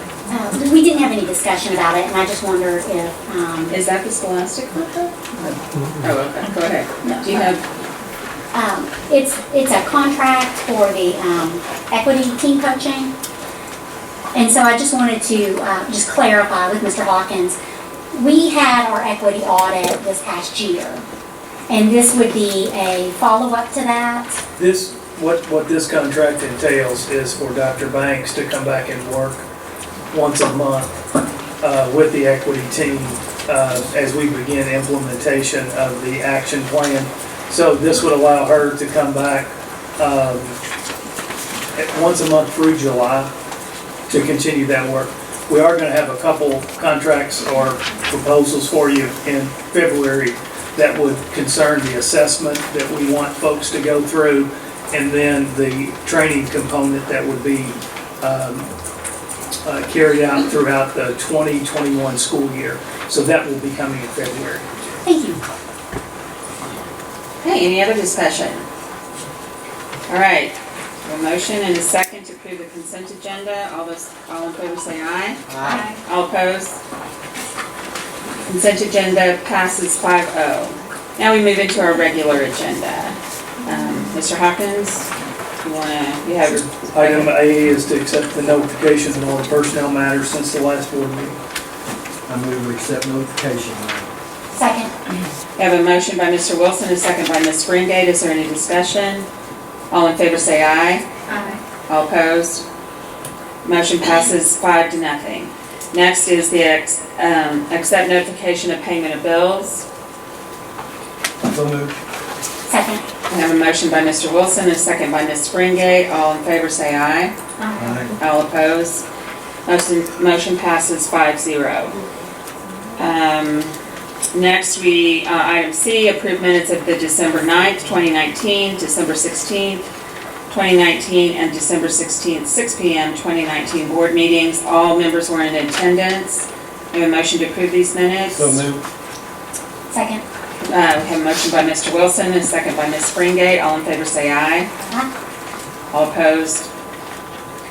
Okay, the motion passes 5-0. Item D, resolution employing attorney. This is to employ the Chenoweth Law Office for the calendar year 2020 on an as-needed basis. We have a motion to, It is my honor. Mr. Chenoweth, it is my honor to move that we approve this resolution. Second. okay, we have a motion by Mr. Wilson, a second by Ms. Springate. All in favor say aye. Aye. All opposed? Motion passes 5-0.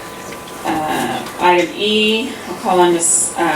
Smith. This is to approve awarding bid for geotechnical exploration services for new high school BG 19353.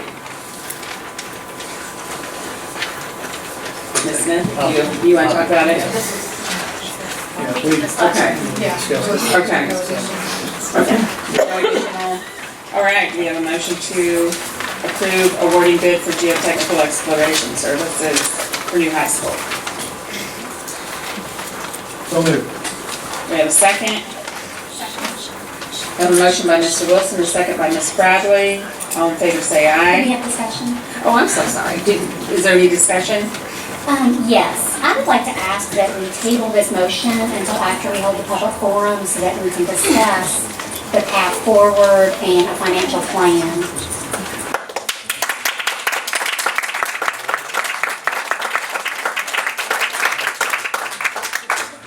Second. Is there any further discussion? We had a second.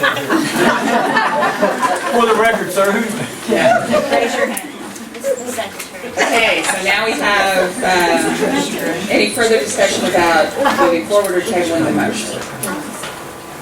No, there was not. I think Sherry made another motion. Well, I'm not sure we can make a motion inside of a motion. We made a comment, Sharon. I asked that it be tabled. Yeah. So that sounds like a motion. On the floor already. I second Okay. the motion on the floor. So Sherry's The motion on the floor was already made. Oh, I'm sorry. Sherry's, Yes. it needs to be voted on, then Sherry. Right, so Sherry's just got, okay, Sherry, we're gonna have to vote on the first motion first, and then we can vote on the motion to table.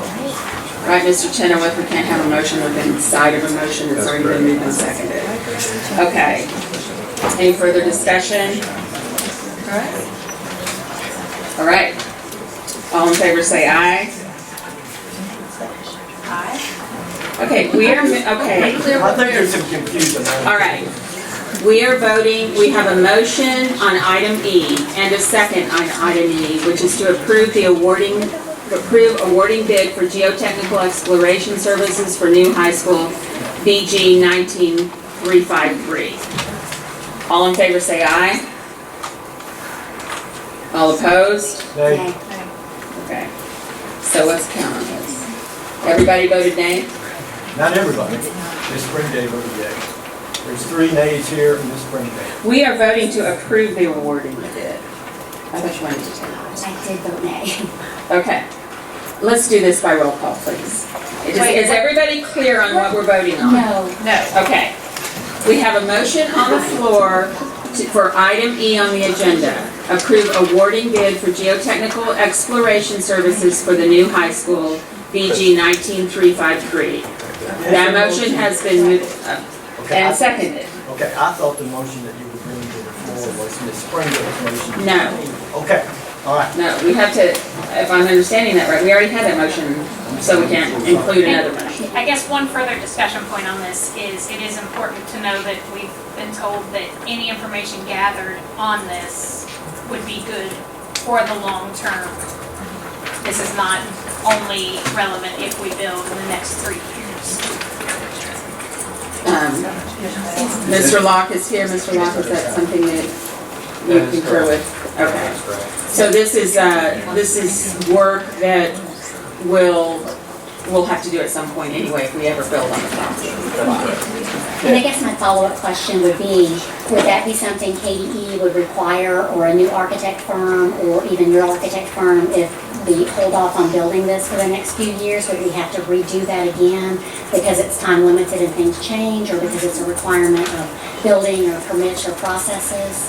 No, and if you have a survey done or a geotechnical survey done for the site, that is good for, that meets all the requirements for KDE or any other architecture. So this For is not- infinity, or is there a time? For infinity, or is there a time limit on that? Well, I can't tell you. But just reasonably, it will. It's taking borings in the ground to see where rock is located, and that's not going to change. Any further discussion? All right, is everybody clear? All right. All in favor of item E? Let's take the roll so we can all be clear. Ms. Bradley? Aye. Mr. Wilson? Ms. Richardson, aye. I vote aye. Ms. Springate? Nay. Okay, the motion passes 4-1.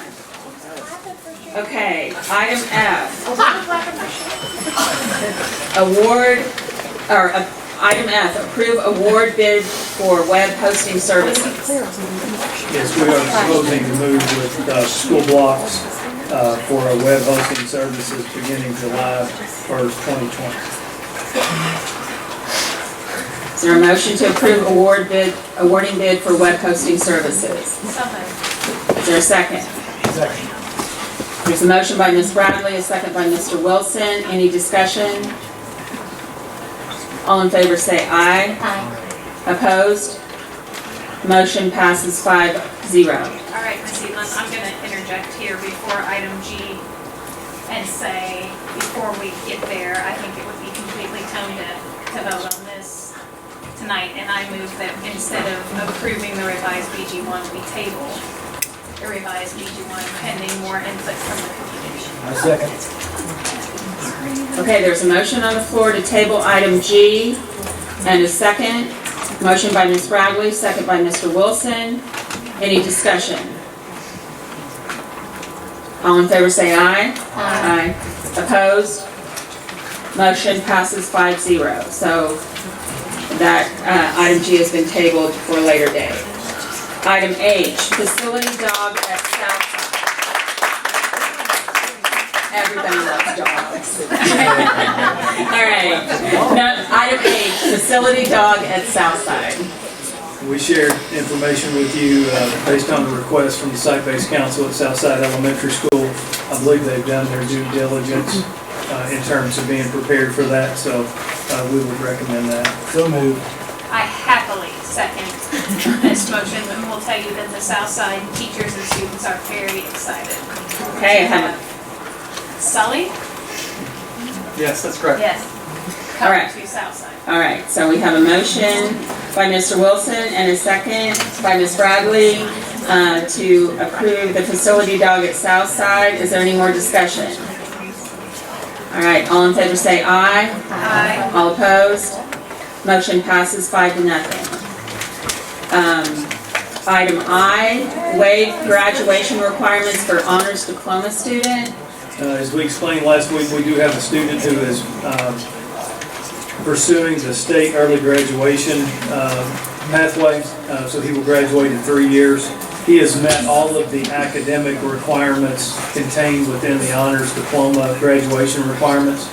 And so we are simply asking for the board to waive the 30 credit requirement for this student so that he can be issued an honors diploma. So moved. Second. We have a motion A motion by Mr. Wilson and a second by Ms. Springate. Is there any discussion? All in favor say aye. All opposed? Motion passes 5-0. Item J, our 2020-2021 draft budget. I think Ms. Smith went through a very thorough presentation last week, and our recommendation is to consider the draft budget that does include the 4% tax increase for the coming year. Is there a motion to approve the 2021 draft budget? Can we have discussion first, We please? have to decide on option, correct? Before we approve the draft budget. 4% is the option, correct? That's the option. Option one. That's the one that we are Yeah, recommending. That's what you're recommending, that's not a motion. That's correct. I would just on this clarify that on page 13 of the presentation that was given last week, it looked at the bottom as though with the first option we were going to be facing a deficit of $1.793 million or $1,793,516, and it got progressively worse. That isn't actually our ending balance. That is a number that doesn't take into account the beginning balance of the fund, any on behalf payments or the contingency fund. So if we did take option one with the 4%, we still end the year with a $3,744,811 amount in our fund. Is that correct, Ms. Smith? In our ending balance. That's our ending balance. So we will not be in the red, as I'm afraid so many people are seeing this and reading it that way. It's a different cash position than where we were a year ago. To make it a relatable thing, if I have $100 on June 1st, and next year I have $75, my balance isn't negative 25. My balance is $75. And I just want to make sure that that's clear to everyone that looked at all of these numbers, and because I sought further clarification with Mr. Hawkins and with Ms. Smith to make sure that I was understanding this correctly. So option one, we have a remaining balance of $3,744,811. Option two, the holding the tax rate at .693, we would have a remaining balance of $3,146,609. And option three, we would have a remaining balance of $2,787,410. Not advocating for any one of these options in specific, I just feel like it's very important that everyone has an understanding that our district is not in jeopardy of being in the red next year. It's a different. Savings. Well, and if I could just clarify. I'll finish, I think. Yes, please let It is, I just want to make sure that everyone has an understanding that we're comparing apples to apples and not looking at it and thinking it's a debt. And. Thank you for clarifying. Sure. Ms. Springer? Yes, I apologize, I thought you had finished. No, it's okay. I really didn't understand that. And so just to clarify, a couple of years ago, 2 years ago, we had a beginning balance of around $7.8 million. And if we enact the highest tax rate we can go with, the 4%, we will have a beginning cash balance of around $3 million or so. And so I think what is really, really important to remember is that when you operate at negative 1.793516, almost $1.8 million for this budget, that is in the red. That is a negative way to budget. You cannot budget and be fiscally responsible. So what happened was you can move the numbers around and cover that with your one-time emergency fund. Your contingency fund is supposed to be for one-time emergencies, not for fiscal negligence. Additionally, we're required to have a certain amount in our contingency. Ms. Smith, my understanding is we're required to have 2%, but KSBA recommends a higher percentage. What are you comfortable with having in the contingency? It has always been my recommendation to shoot for that between 8 and 9% because that still is only approximately 1 month's operating expenditures. And if we drain the contingency, when you flip this page over to option 1, this is the best option we could have. This is the 4% rate, the highest that we can set. If you flip the page over, it says that the contingency left would be around 3.7 million. However, what will happen when we pay our bond payments? What will happen to that contingency? What will that look like? If these estimates hold, and again, we will know more at the tentative level and the working budget level, but if this scenario were to play out, we would be, our cash balance in our general fund. Now remember, the cash balance report that I present every single month to the board, we have multiple funds. But the way our debt service is structured, we are making almost $2 million in debt service payments between July 1 and October 31st without any revenues to offset that, because the revenue that covers that debt service is from our property taxes that we do not get until November. So we need a cushion, a cash cushion, in order to make sure that our general fund cash covers that deficit and continue to operate, because I also want to point out that even the total budget, the majority of our revenues are those taxes, those local taxes. So we're operating for 4 months without the majority of our revenue. So it's not just the debt service, but it's the payroll, the other things that take place. And so it's a cash issue that we just need to be mindful of and concerned about between July 1 and October 31st. And this gets us very close to, if our ending balance on June 30th were $3.7 million, that gets us to in a position to where our cash between those two funds alone could be very close to zero. That's scary. Not that, you know. It is. Yes, That's it is. very, very And that's concerning to me. Could I ask? Okay, and I have a question. Go ahead, Mr. Wilson. Ms. Springfield, can I ask you a question, please? You made a reference to fiscal negligence. What were you talking about? I didn't understand that. my definition of fiscal negligence is if you operate at around a negative $1 million for the end of fiscal year 2019, but you have the money to pay those bills, to balance that, but you set it aside for something else. And then you carry forward that negative balance again, the fiscal year that will end this year, and it even rises because those are a lot of reoccurring expenses. And so now you're going to end the year at around a negative $1.4, $1.5 million loss, $1 million deficit, your deficit spending. And then when you look at the forecast that shows setting the tax rate at the highest that we can possibly set it, shows that we would end that fiscal year around negative $1.8 million in losses.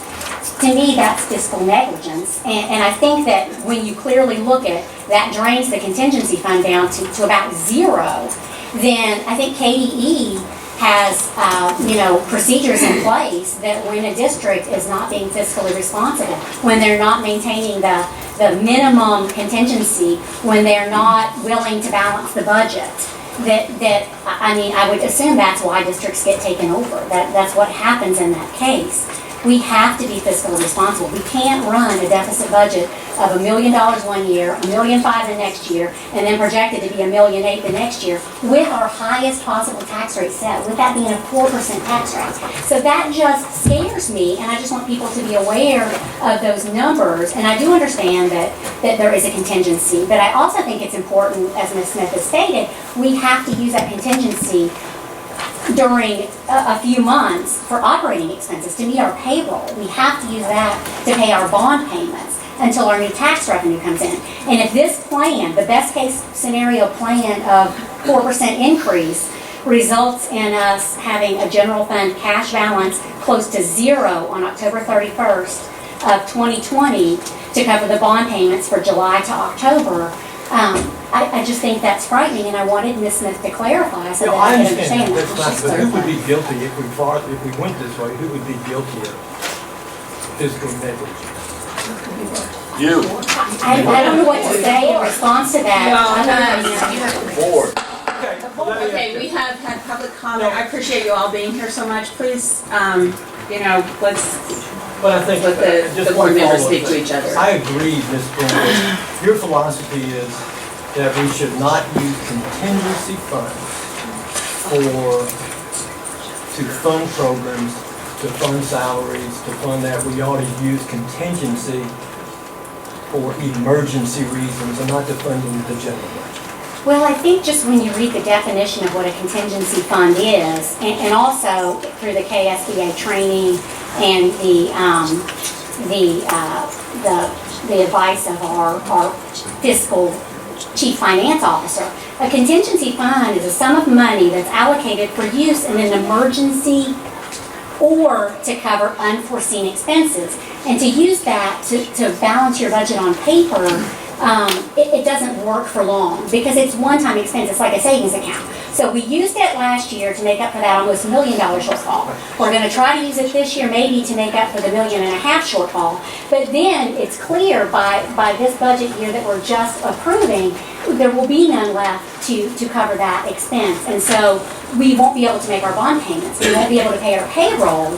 I don't know what else to say other than it's clear that you should not use your one-time savings for recurring expenses, such as funding a new high school for the next 20 years. And I agree with you 1,000%.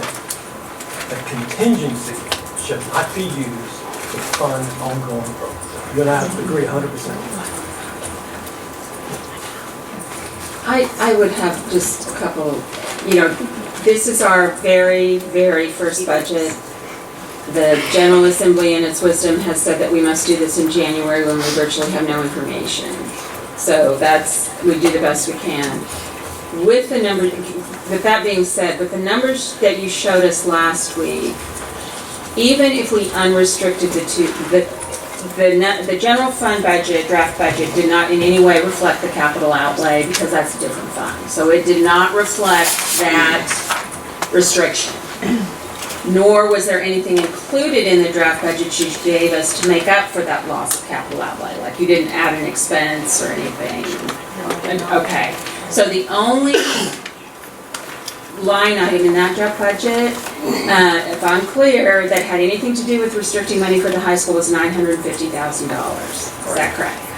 So if we took out that $950,000 and said we're gonna unrestrict that, we are still having a change in net position of negative $800,000. Well, I can't say for sure because. But if you took that out of your draft budget, that's what your draft budget would show. If we were to take that out in this year, that would change what our ending balance projection is for this year, which would then affect next year. Right. But as far as our expenses and revenues go, we're still over. Like we have more revenue, we have more expenses than revenues. Like I understand the effect on the contingency, but even if we take out that $950,000 of this restriction for the high school, are our expenses still over our revenues? And we're adding in this draft budget. Because this is the most conservative budget that I have given you because of those unknowns. Okay, and so that's fine. And so I think it is imperative as we, I know it's never good, it's always nerve-wracking to talk about it, looking at expenses, but we're over anyway. So, we are. Excuse me, let me rephrase that before I'm quoted. Even if we take out the $950, we are over our budget, so we need to look at our expenses. We have more expenses than revenues, even without the $950. So. By $843,000. Right, so I'm not sure the $950 is going to stay, but what I'm saying is we still have a job to do to look at our expenses because in the draft budget that you presented us, even without that $950 restricted, we still have more expenses then. And I hope I made myself clear, but I'm sure I'll be missed. Well, and if I could respond, Ms. Smith, if we balance the budget this year, it wouldn't just be an effect of restoring that $950,000. You would also restore the negative beginning that you would start with by being over this year. So it starts being negative like 1 million last year, and then it increased to negative like 1.5 probably this year, possibly, and then it increases to 1.8 for the next year. So if you don't start in the hole, then that helps balance some of that out too.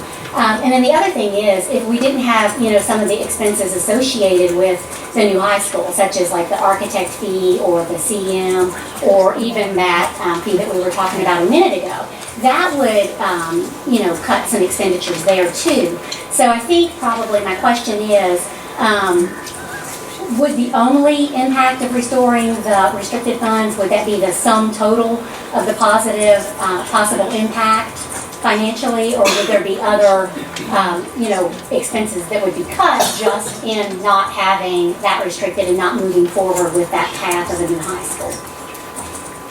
Could you rephrase that question so I understand the answer? Well, I think if I was hearing you correctly, what you were saying is that even if we unrestrict that money, that we would still be in the hole around 800,000 or so. Well, our And so my expenses in this draft budget would still be higher than our revenue in this draft budget, which is all we have in front of us right now. And my question is, would we So incur there are some not, savings? like, architectural fees in our general fund budget in this draft budget that I've heard of. Is that They what you're asking? are they in there or not? They're not. Okay, so, yes, so. Is that what you're asking? No, I'm asking, would we realize some savings if we changed course and unrestricted that money? Would we realize some savings in other places that are associated with the new high school? With the general fund? Not in this particular budget. Not in this general fund budget. So and we asked you for. Because we already have a BG one that has been approved, that included some cash that we moved into the Fund 360, which is our construction fund, which is also presented each month to the board. And that cash currently, now obviously if this project were to stop, then that fund would not continue to have expenditures. And at some point, that cash is going to be depleted if a bond is not sold or if more, additional funds. So yes, to answer your question, I don't know that we would necessarily see that immediately, but over the next year and a half, depending on how things were to go, you could definitely recoup some potential currently planned for expenditures tied to that project if things were to change and that scope were to change. Okay. Yeah, I have one more question. Oh, go ahead. Mr. Wilson. Let's simplify this for me, okay? The 950,000 are unrestricted. Let's just say that, unrestricted. There's no high school, the 950,000 are unrestricted. How does that apply? How will that affect us on this draft budget? We're still 850,000 behind, right? It would not necessarily affect this draft budget. What we've really got to focus on is between now and the tentative and trying to get a better handle on what the state may bring and reviewing what our expenditures are for this budget going forward. Just for purposes of clarification, so everyone in the room can hear it. If there is no high school, if we end the high school discussion and unrestricted 950,000, we're looking at still an 850,000 deficit on our operating costs for next year. Per the draft. Okay. Based on this draft. So with it, I just want everybody to understand that, there's no high school, but we're still at an $850,000 deficit going forward. Ms. Springate, I agree with her 1,000%. You can't use contingency. Or vote for the high school. But we, That kind of follow up. Oh, I'm sorry. Okay. So we're at $850,000 no high school, $850,000. Mr. Hawkins recommends a 4% increase in the draft budget. Why would you recommend that?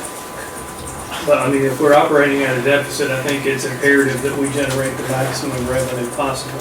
I do think one point I want to clarify is that in the draft, there still will be a shortfall projected in 2021. But there's a lot we don't know between now and May in terms of how those unrestricted funds would impact our end-of-year balance this year, which would ultimately impact our budget next year. And so, while it's very easy to say, if I take this out, I'm still looking at this amount, that is very premature because we still have 5 months left in this fiscal year that $950,000 could be applied to, plus the capital outlay. Let's don't forget the capital outlay because that would allow us to possibly do some things that we are paying for out of maintenance now.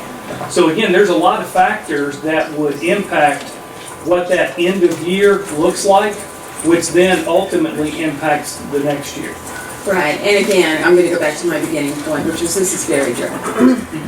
But we're looking, quoting, oh my gosh, this draft budget shows 1.7 million and changing that position to the negative, so we say, so that statement is based on as big of a draft budget as you're saying that Mr. Wilson's is. So, and it's interesting to me that you when we say, oh, you recommend the 4% because that's the most we can take. Well, of course, we could try for more.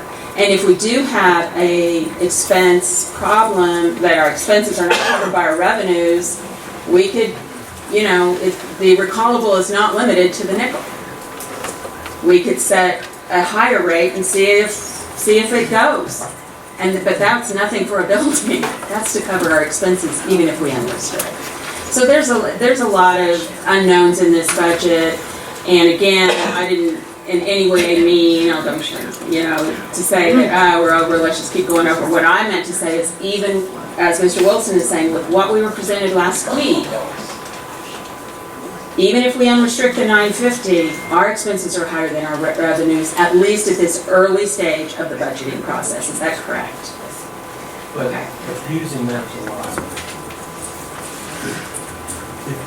if we don't have an expense problem, why every year do we? The first thing out of our administration's report is there's unknowns. And this budget is based on raising taxes as high as we can. That's how we introduce every budget. And now that's not covering it, at least in our draft budget. That we need to focus on an expense problem. Yeah, we need to look at both sides of the ledger. Well, and I would just like to say that if you look at our financial history over the past 10 to 12 years, we've been very, very responsible in managing our money. We've been able to achieve really great things and become a top 5 district. And so I think that when you look at the numbers, it's clear to see that we began having financial issues. We began running a deficit balance when we restricted and set aside the funds for this new high school. But the reason that we're financially sound, in my opinion, the reason that we are is because 10 out of the last 12 years, we have raised taxes the maximum that we did. And the 2 years that we didn't raise taxes, that is when the engine warning light came on. Because that is a cumulative effect. Every time you don't take the 4%, that's cumulative. Because now your 4% is less on less than... There were people who stood right there that I respect dearly. John Thompson was the one that said it. It doesn't seem fair to expect every budget cycle to be based on raising taxes. I understand, but I disagree that it's clear to me, and it's clear to anyone looking at the budget numbers and our finance reports, that the issue with running a deficit budget came only after we restricted the money for this new high school and have had significant expenditures towards that. Like, it's clear to me, and I think it's clear when you look at the budgets. But again, that is something that I think, when we get to the part about the forum, that's something that should be discussed and addressed, and folks should have information and the ability to ask questions and to look at that. So was this clear that we were going down this path last year when the previous board voted to restrict the $500,000? Were you concerned, or $600,000, were you concerned about that? And was that a concern then? Well, I think, like Ms. Cleveland stated earlier, it really wasn't a concern to restrict that, to keep it in our bank account and to see if this was a viable plan. It became a concern when this board restricted it and took it out of our fund so that we couldn't use it to balance our budget. It only became restricted and not usable to pay our bills and to balance our budget once this board restricted it for the new high school. So no, I wasn't concerned with trying something new, thinking out of the box. Trying to say, well, what if we do restrict this? Let's see what the effect is. As Ms. Cleveland stated, the intent was if it caused an issue, if it resulted in negative financial consequences, that we would then stop, we would look at that, we would reevaluate, and to be quite honest, I assumed that if it caused negative financial impact on the district, the board at that time would do the financially responsible thing and say, okay, what are our options? Let's talk about this with the community. And again, when we talk about the forum, I think hopefully Angel will have that wording. And what I had asked for in the forum was that we discuss the different financial consequences of each plan, that we discuss the short-term and long-term consequences, that we look at the pros and the cons. And I think that, that's still what I would like to see happen. Okay, we'll get to that agenda item. Is there any more discussion? Go ahead, Mr. Wilson. If we're going to address this issue once and for all, it seemed like it would be best that if the board for draft budget purposes would enact the compensating rate. And let me explain why. That would truly allow us to understand where we are based on what we have regarding the expenditures and revenues. We can use we can use the rest of the year to look at it and see, is there a problem or not? I would remind everybody that at this time next year, you could have, I know you have one new board member, and it wouldn't surprise me if we had 3 new board members. We're going to have 2 board members here with 2 years' experience. Mr. Hawkins will be leaving. This time next year, he'll have 4 or 5 months. I mean, he told people he was retiring. I haven't made any. And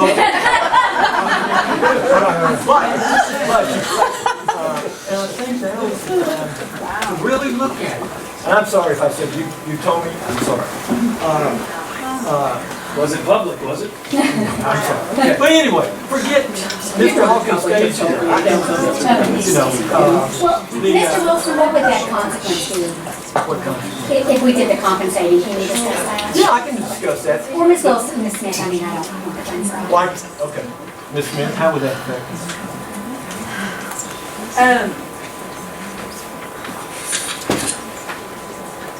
Regardless,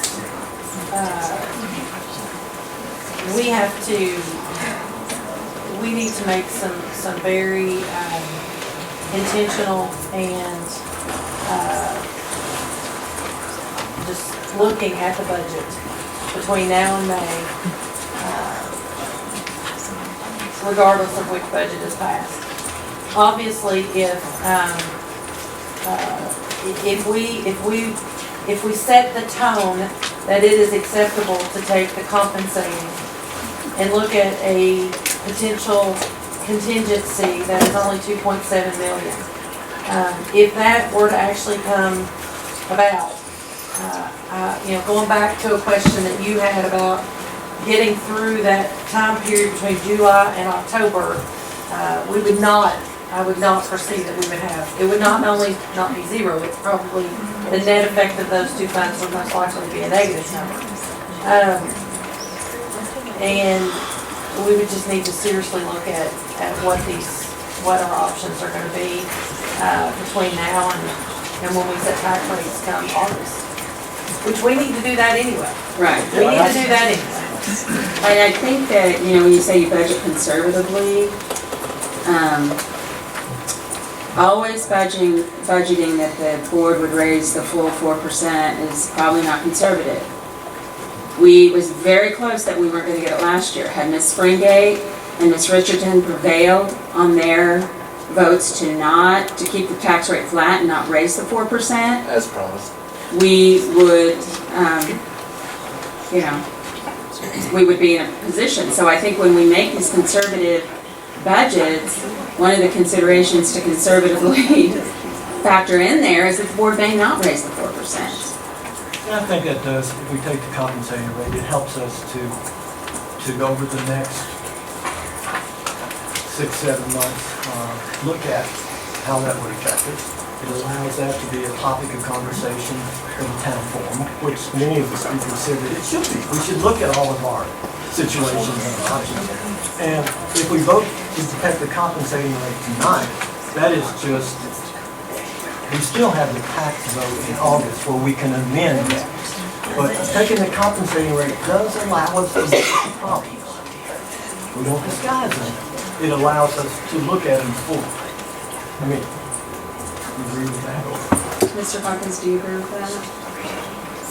I don't know that I would fully agree because the compensating rate generally generates less revenue. And also, if we start to look at cuts, are we going to base it on the deficit created by the compensating rate? Or are you going to base it based on the best case scenario? Because I got to be honest, I don't know that I can cut $2.7 million. Well, but we're doing a conservative budget. No, but I'm just saying though, if you had an agenda item added about me bringing back a list, I don't know that I could generate a list that would cut $2.7 million. And so if that's what's being asked by passing the compensating rate, I don't know that I can accomplish that. Or could you, if we do what's been expressed this evening and unrestrict the 950,000, that would reduce the deficit from 2.7 to what? 1.8. 1.8. Could you bring us a 1.8? I'm just asking. Here's the situation. I mean, if it won't be pretty. I can say that. If we, in the past, so everybody's bringing up the nickel. Nobody at this table has, Mr. Hawkins, Ms. Springate, none of us has said they want to raise the nickel. It has not been brought for a vote. It's not been proposed to us. When it happened the first time, Mr. Hawkins' administration brought it to the board so that has not been proposed or prepared for us. But a lot of people in the community are talking about it. And one of the things that I think is going to be difficult if that ever goes forward is we still have to take the 4% and the nickel. Because the 4%, at least per this draft budget, still puts us in a hole. So if you ever, we really need to show, in my opinion, an effort, maybe not to the people in this room, but to the other people at large in the community, that we are willing and very committed to looking at our expenses and making sure that we're using them in the best way possible, we're using their money in the best way possible. So if we take that's what some of these exercises do as well. Can I ask Ms. Smith a quick question?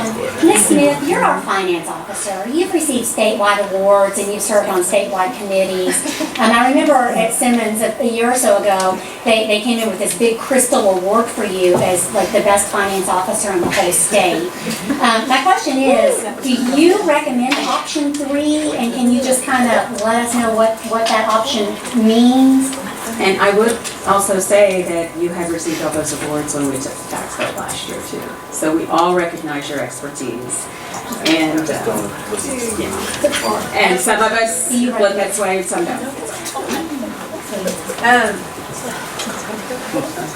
As we started out this conversation, my recommendation would be to take option 1. We unfortunately are in a situation where local taxes are what funds public education. And until that changes, to give teachers raises, to do other things, to go above and beyond, which we have done. And I think we took the 4% for 20 plus years prior to 2017, whatever that year was. That's just the way that it is structured. And that's what we've recommended. And if the draft budget is set at option 3, the compensating rate, and we have to look for $2.7 million in cuts that are still based on a lot of unknowns, it's just gonna get ugly between now and April. So do we have a motion? Okay. Mr. Hawkins, what would be best for the community, for those that pay taxes, for those who have expressed that they want a holistic look at what we're doing? Would it be better to budget on the worst case scenario or the best case? I think you budget conservatively on your best case scenario, and that's what we've done. It's important to remember that there were lots of people that came in August and implored us not to take the 4%. And a couple of members agreed with that. And it was very close, you know, that we didn't get the 4%, even though that was Mr. Hawkins and Ms. Smith's recommendation. So we do always have to keep that in our mind, and I think that's one reason I wanted more than one budget, so that should a surprise happen and the board didn't pass the 4%, we're prepared. Well, and I would say, if the board has the option of being negative 2.75 or negative 1.7, I don't understand why we would choose the option of being negative 2.75. And the other thing is, with this prioritized list, That's another I feel agenda item. well, we've been speaking about it. Well, I mean, Okay. go ahead, but, I you was know, just we gonna don't need say- to repeat it then when we do that topic. So I'm just trying to keep All I was everybody. gonna say is, I don't think it's fair to ask Ms. Smith or Mr. Hawkins for a prioritized list if we refuse to do the maximum 4% that they're recommending. I feel like that protocol and those cuts, that list, that way of going about that, should be on the shoulder of the board. Okay, what is the motion before the board? We have a motion to. There is no motion. There is a motion? There is no Okay, I've forgotten, I'm sorry. The agenda item is,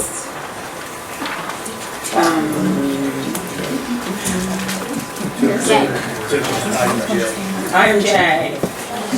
The 2021 draft budget, to approve the 2021 draft budget as proposed by Ms. Smith and Mr. Hawkins last week.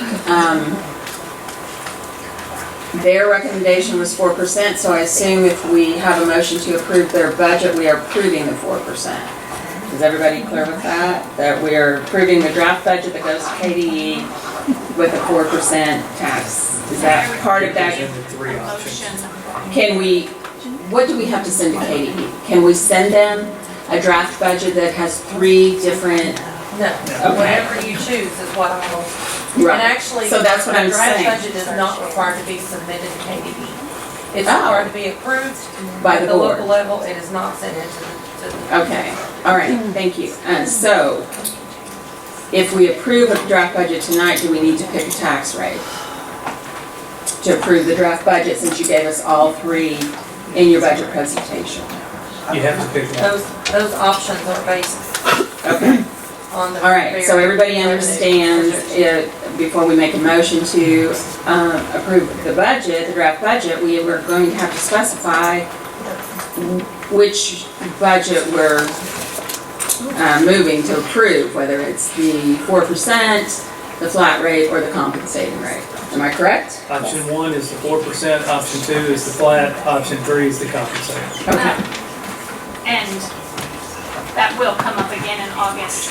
It will come up As- again in May. No, as you voted this way in May, indicating your support in August. That happened last year. It was noted how we had voted on the draft budget and then on the budget in May. Yeah, as kind, yes, I do think that the administration felt that was kind of a commitment on our part in May Yes. to do that. But when we do our tentative budget or in May, this of course could change. We could adopt a different tax, by then we'll know more information. We could adopt a budget with a different tax rate. But right now for our draft budget in January, I'm looking for, we need to make a motion to either adopt and approve option 1, which is 4%, option 2, which is flat rate, or option 3, which is compensating. Is that the motions we're looking for? Everybody agree? Okay. I would make a motion that we approve option 1 as recommended by the chief finance officer and the superintendent. Is there a second? I'll second that. Any more discussion? All in favor say aye. Aye. All opposed? Nay. So the motion to approve option 1 is passed with 3-2 vote. Okay. Waiver of charter school training requirement. That's item K. So moved. Second. Is there any discussion? Did everybody see the? We saw it. I just want to clarify for everybody here, who's going to, do we all complete that individually, or the waiver for the charter school training, does each board member? No, we're just going to do it. If you look at there's a table there of an explanation of why. Okay, so do we need to provide that? Are you? She has the samples provided. Okay, so what do you need to know from us tonight before you complete it? That's all? You don't need any kind of language from us or anything like that to fill out the form? Need language to then put into that Right. waiver. Because I won't be able to create that information myself. Does that make sense? So Exactly. you all move to approve the waiver? Mhm. And then, The waiver application, right, yeah. and then I will complete that waiver application. Someone would need to assist us with the language that you Now, would is like this to- language something we need to agree to as a board? I know it's going to be pretty innocuous, but is this something we need to agree to as a board to fill out the application? Mr. Hopkins says not. I don't Okay. think so. I mean, I think Okay. if you want to designate a person to work Okay. with us, then we'll certainly. I think we all know that we're very unlikely to have a charter school application and that we need to use those hours on other matters. Okay, so, You need to designate a person. Ms. Fowler, could you do that since you brought this forward? Sure. Okay. So, we have a motion and a second. All in favor say aye. Aye. Opposed? Okay. Waiver of charter school training requirement passes 5-0. Item L, Board Equity Assessment and Training to Support Equity Action Plan work. Ms. Springen. Basically, what I asked for at the planning meeting was that we as a board receive an equity assessment and be part of that equity plan. So even if there is a slight increase in cost, the board, as leaders of this district, are responsible for setting the policy that should ensure everyone is treated equitably. We should be an example and a role model for our schools, administration, staff, and students. Our equity audit report has already begun over this past year, and I think it would be important for us to have, as a board, an assessment and to be part of that process. I feel like as leaders of this school district, we absolutely should get on board and participate and be assessed as part of this audit. I'm making a motion. Did we determine, okay, go ahead. So I'm making a motion that the board be added to the current work going on with the equity audit and the equity plan, that the board receive an equity assessment and be a part of that action plan so that we can make improvements. Okay, we have a motion on the floor. Is there a second? Second. Is there any discussion?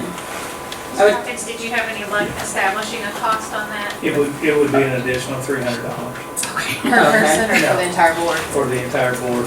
Okay. Do we have to enter another contract for that, or is that? No, I spoke with her today, it's just a Okay. matter of how many assessments that we want. And those will be online, so, and then the training component would take place during the year next year. There'll be 5 different modules. And is that something we can attend? Like, It's online. No, It's the online, right? the modular training will be in person. Okay, great. She's actually gonna be coming into the district. Okay, And that's part of that contract that we're talking about for next month. any further discussion? All right, all in favor, say aye. Aye. All opposed? Motion passes 5-0.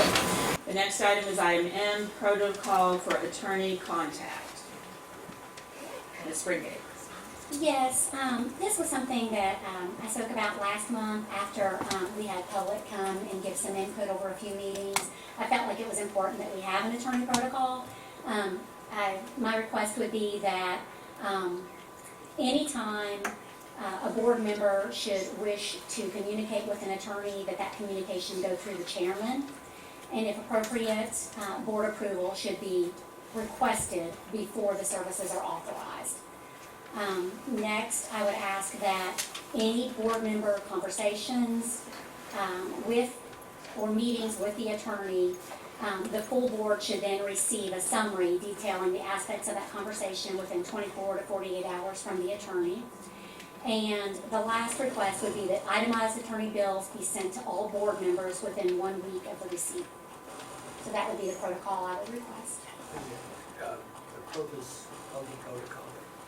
I spoke about it at the December meeting, but basically it seemed like there was a lot of communication between individuals and the 2 different board attorneys we have now. We have one board attorney for, I guess, just regular matters, and then we hired a special attorney for superintendent matters.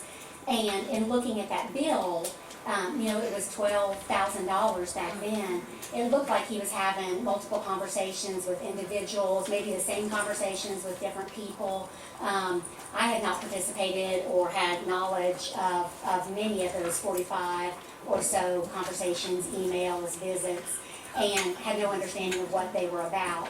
So that's the reason for the protocol, just to make sure that we're being efficient with our resources, that we're not having 3 or 4 people call with the same question, that we're all receiving the same information. Because frankly, when you have a divided board, sometimes the person who's not in the loop is disenfranchised. My voters are disenfranchised if I'm unaware of the conversations with the attorney and unaware of what's being said and what's being done. So I think this protocol really addresses those concerns and also provides just for a streamlined process that's more cost efficient. We're not.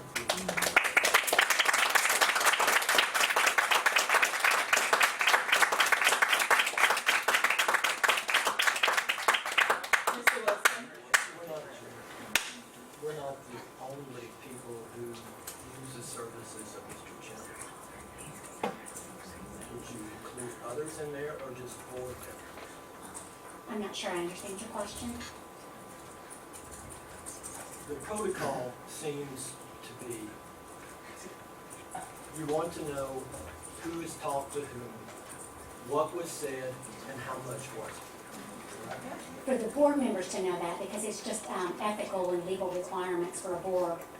Because we shouldn't be having side conversations and doing that stuff outside of board meetings. So that's why I feel like if we have a protocol, that might help address some concerns. Mr. Wilson, why don't you clarify your question? I'm not sure she My question was, there's the superintendent, we have employees that call the attorney and use the attorney. I have no concern about that.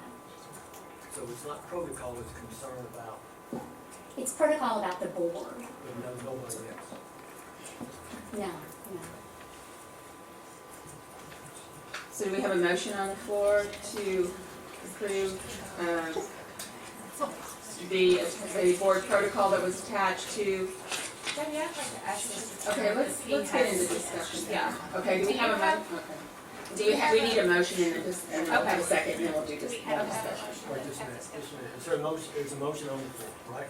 Yes, sir. Miss I Reagan, made the motion, yes. do we have a second? He said that he can discuss it prior to the, Oh, okay, go ahead, You guys go had a ahead. discussion without a motion, so. Okay, yeah. Do it. So is setting up a protocol like this, what benefit does that, is there a problem with if Ambrose wants to meet with you or have an email, send you an email, have a phone discussion? Is there a problem with setting up a memo and sending it out to everyone? I mean, is that a legal requirement?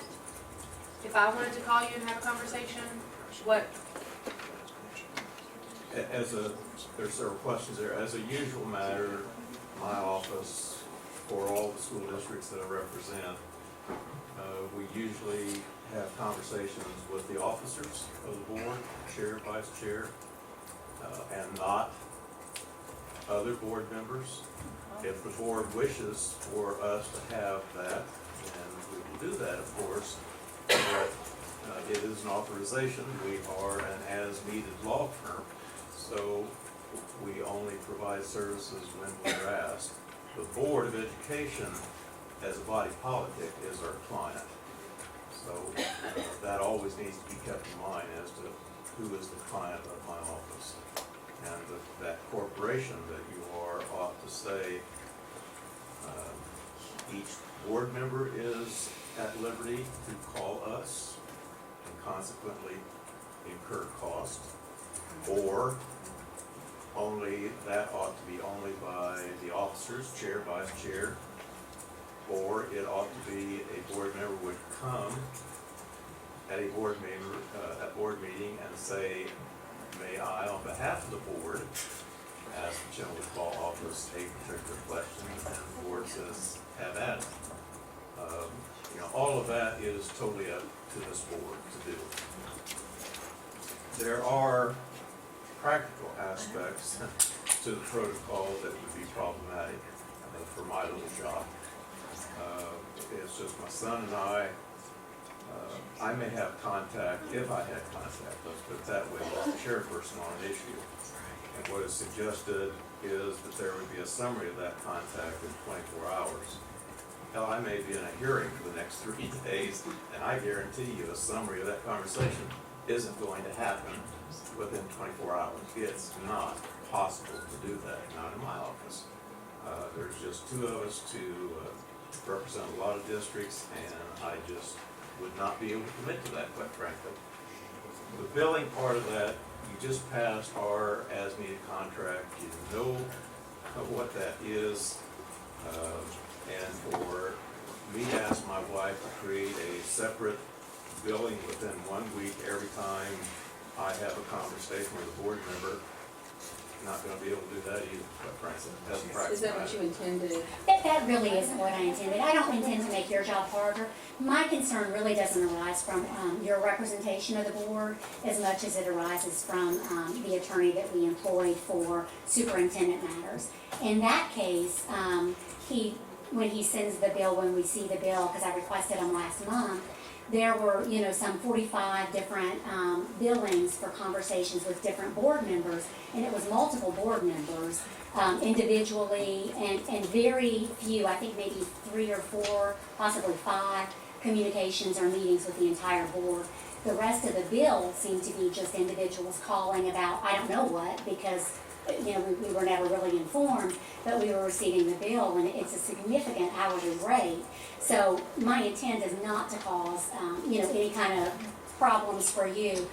Truly, it is just to streamline the process and make sure that if we are calling any law office and incurring a bill to tax dollars, that is, information is shared with all of us, because the board is the client, not individual members calling to kind of, I don't know what exactly they're doing when they're having those conversations or emails. Yeah, I respect that, and I've said, I think probably to each of you at some point in time, there are no secrets in my shop. If you call me and I have the indication, I will share that with all 4 other board members, and that works obviously the other way around. But in 48 years of doing this, I have not tried to summarize a phone call or a contact or an email. I don't have any problem sending an email 5 directions.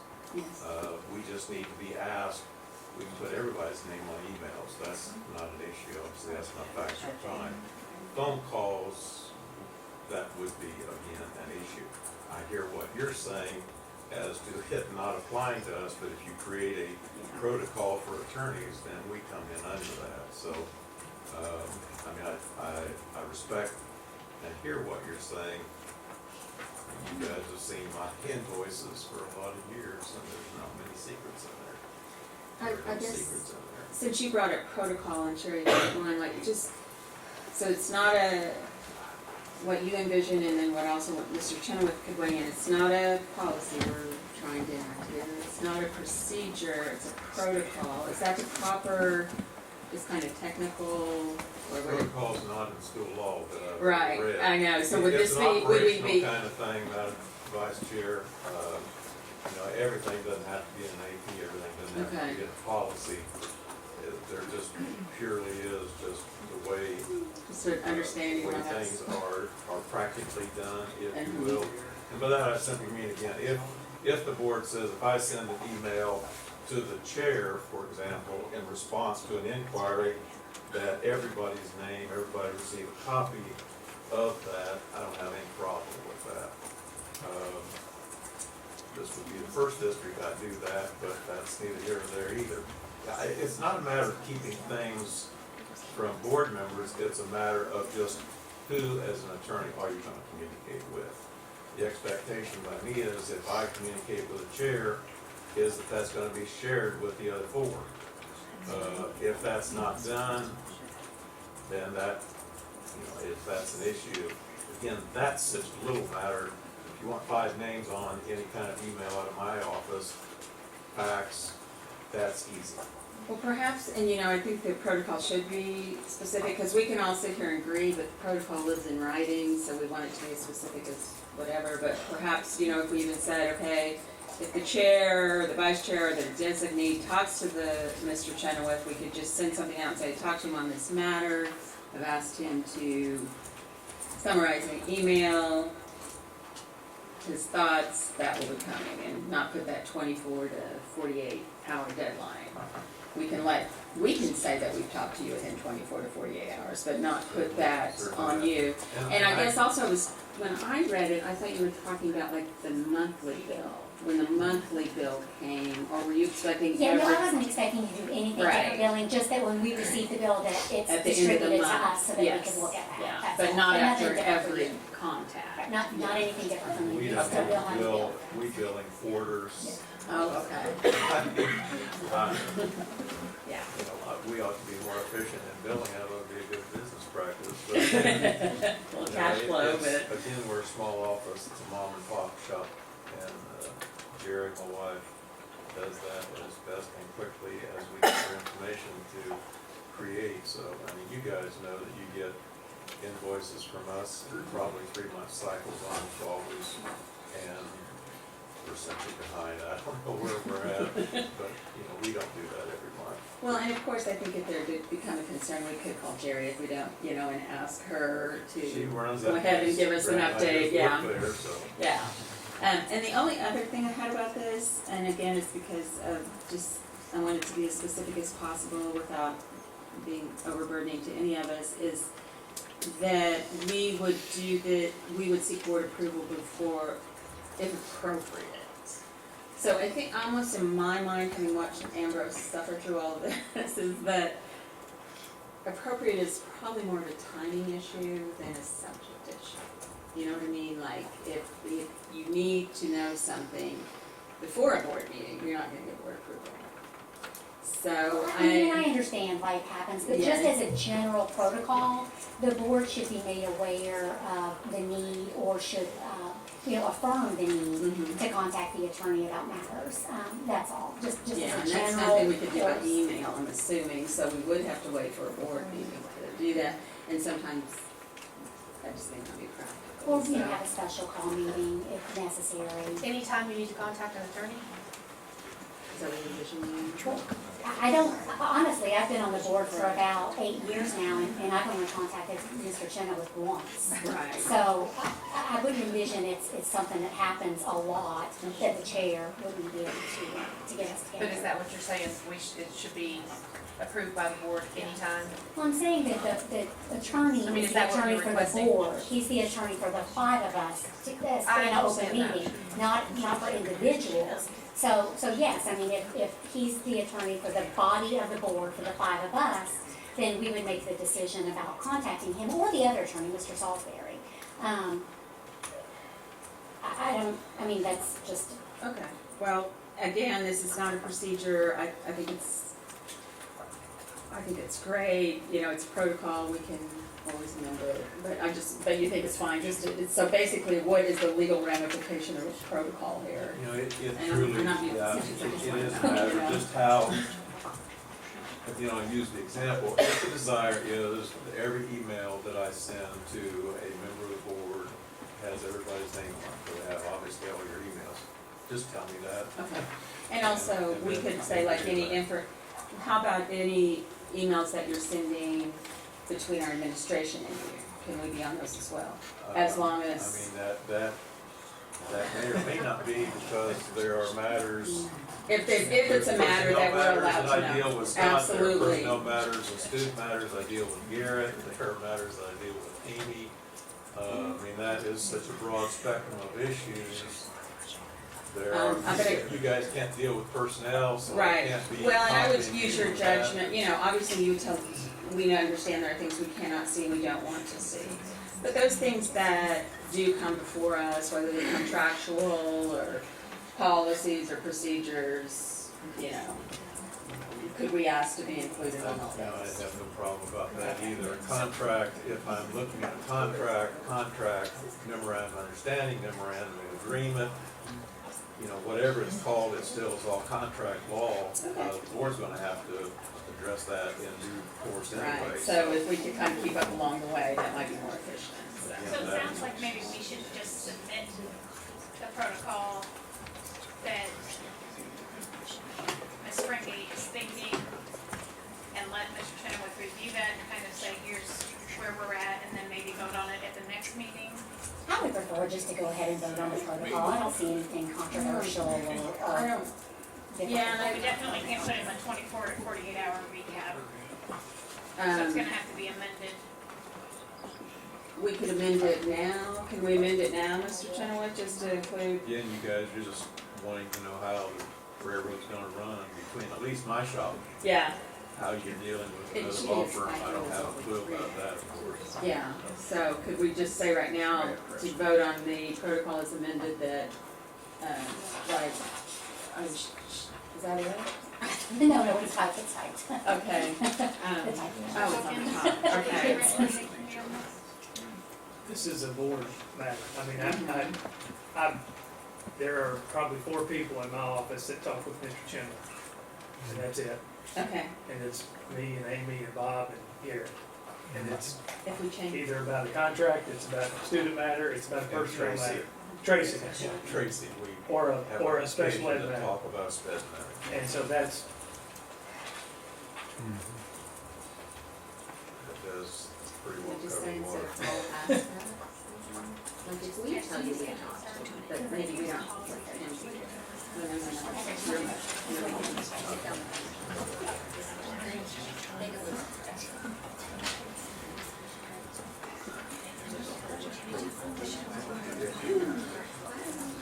Okay, so we have a motion. Do we have a motion, or do you want to amend your protocol? I'm not sure what amendments, I guess the conversation, okay. Why don't I take out the part that says within 24 to 48 hours if people object to that? I think just the spirit of what I'm trying to say is we need to have a protocol because things have gone off the rails.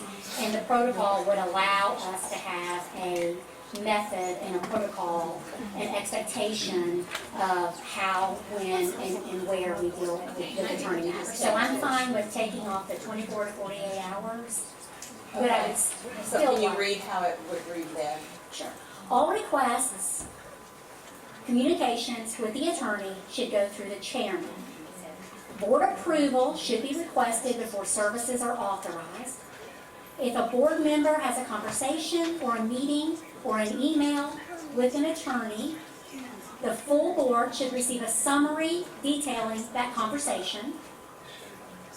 Itemized attorney bills should be sent to all board members within 1 week of receipt.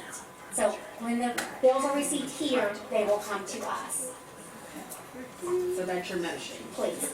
Do we have a second? I'll second it. Any more discussion? Okay, all in favor of item M, protocol for attorney contract? Aye. All opposed? Nay. Okay, the motion fails 2-3.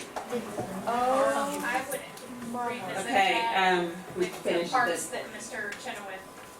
Okay, if you want to bring another one, then we'll bring another one. Okay. Item N, this is Mr.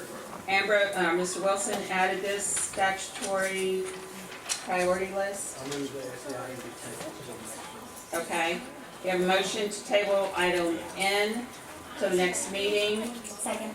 We have a second, any discussion? All in favor say aye. Motion passes 5-0. We'll get this on the agenda for the planning meeting in February. Thank you, Angel.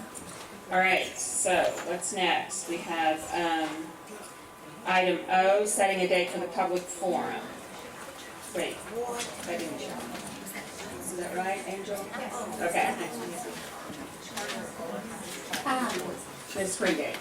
So I just made the motion that we set this forum. Angel, I hate to ask, but do you mind looking up the wording that was approved prior so that we can just review what I had envisioned the forum to entail? And then just to clarify, I made the motion, we voted as a board to approve the public forum with the wording that I had. And then we set the forum, and then it got canceled, and then it was set again, I believe, and canceled. And then I think it was set actually a third time and canceled. So all I'm asking is that we set a date and that we actually hold this public forum. If you don't mind the wording, please.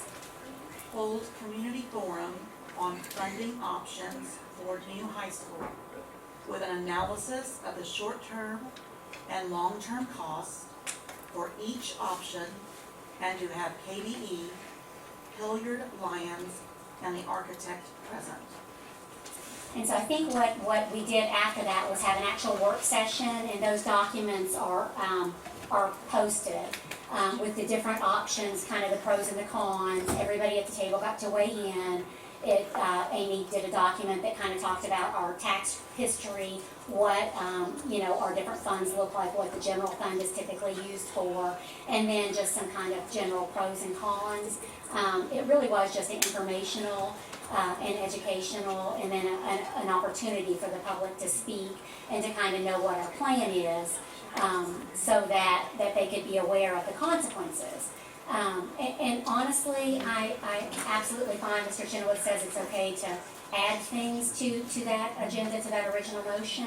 I just really believe that we've been talking about this for a year with really no plan to fund it, no plan that shows, what would have to be cut if we do fund it, and now really is past time.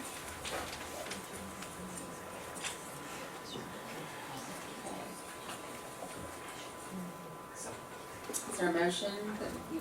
I make a motion that we set the date, please. Is there a second? Second. Okay, let's set a date. Sherry, do you have any suggestions for a date? Have you thought of that? We have a first and a second, but not a complete motion. Oh, okay. Do you all in favor? Oh, well, I thought we were gonna discuss it. Okay, all in favor, say aye. Aye. All opposed? Okay, motion passes 5-0. Now let's set a date. Mr. Hawkins, I'm not sure, I don't have the district calendar in front of me. Is there a date or a couple of dates that might work? I think Did you that, have a time frame? let's do this. Yeah, I think we definitely want to have enough time to advertise and to get information out and for people to be able to be present. Meals included. So.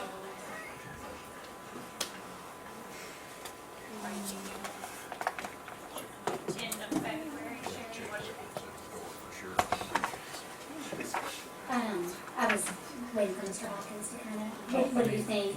Early I mean, March? if we, are you looking at, what, 3 to 4 weeks out? We have to advertise? Yes. Potentially the 20th.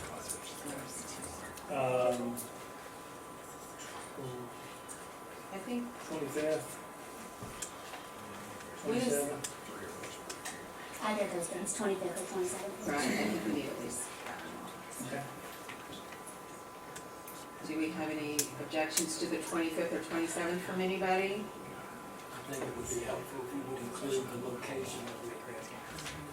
We'll have to check with sites on whether it will be middle school or high school. Mr. Chairman, just pointing out that if we're all planning to attend, we need to publicize it as a special meeting. Right, so we need, time to advertise it, publicize it, and do all those. So I'm fine with either one of those dates. I don't know if a Tuesday or Thursday is generally better for attendance for people. I don't know what kind of activities are out, but I'm fine with either of those dates. I just find, do other board members have a preference? I can do the 25th. Generally, the district regional basketball. No. I mean, because that could Okay, cool. affect your turnout. Is that on both of those dates? I'm just looking to see when that might be.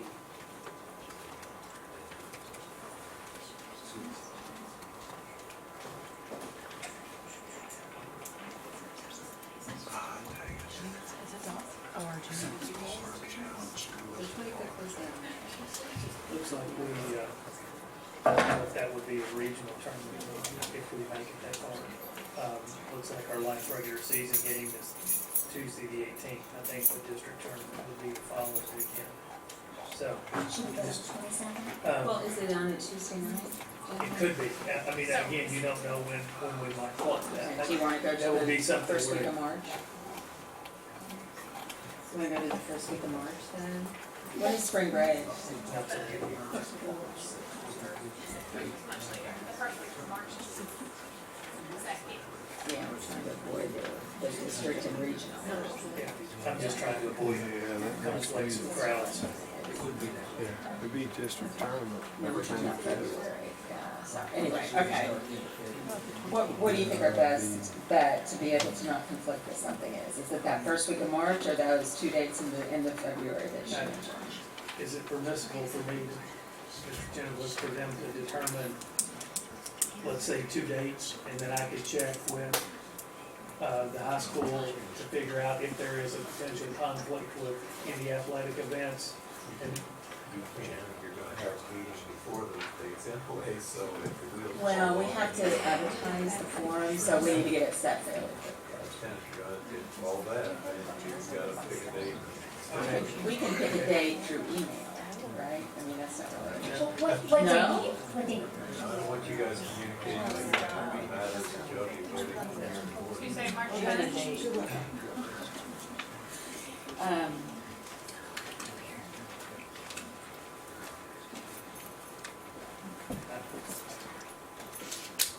I would just say March 3rd. If we I just would before say that the is same a question, March we'll go to March 3rd, Tuesday, March 3rd. Would that be the same with that? What time? What time would be good, Mr. Hawkins? anytime in the evening, that of course, we check with the middle school and high school, but I mean, I think 6:30 or so. That gives people time. Yeah. Okay. So we have a motion on the floor to. Are we gonna do it like 6:30 to 8:30, or are we gonna just stay online? I think we need to set a time on it. We could do 6 to 9, we could do 6:30 to 8:30.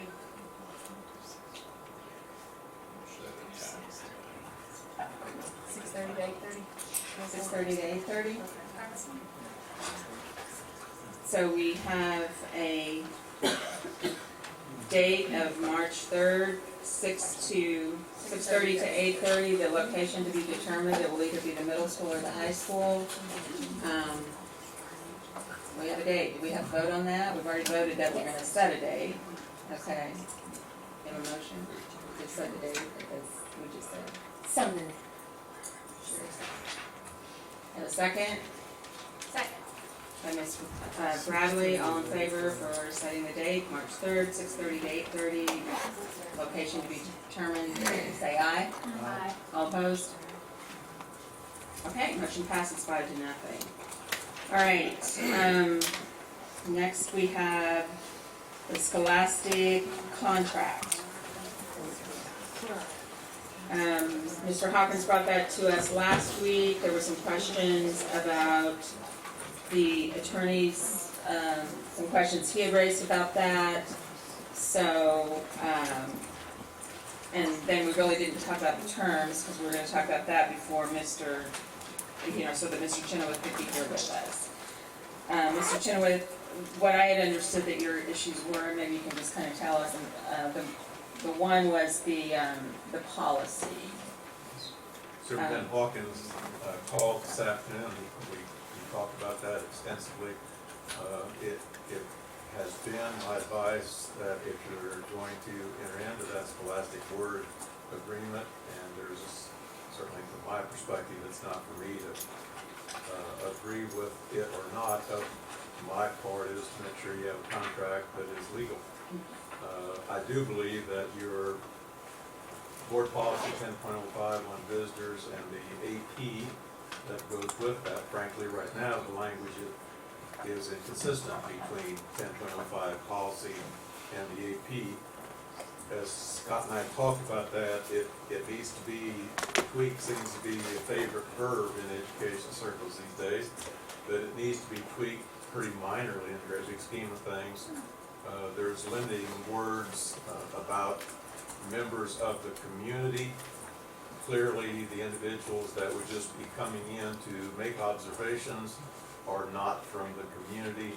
So it really is an easy matter. Scott and I talked about language that could, what that would look like. I think I sent to Dr. Jones a policy that we drafted for another district with those, frankly, those modifications. And there's another paragraph over the summer that we would suggest that you add to 10.05 that has no bearing on this scholastic. So that remains my advice that does need to be addressed. That change in the board policy AP needs to be addressed.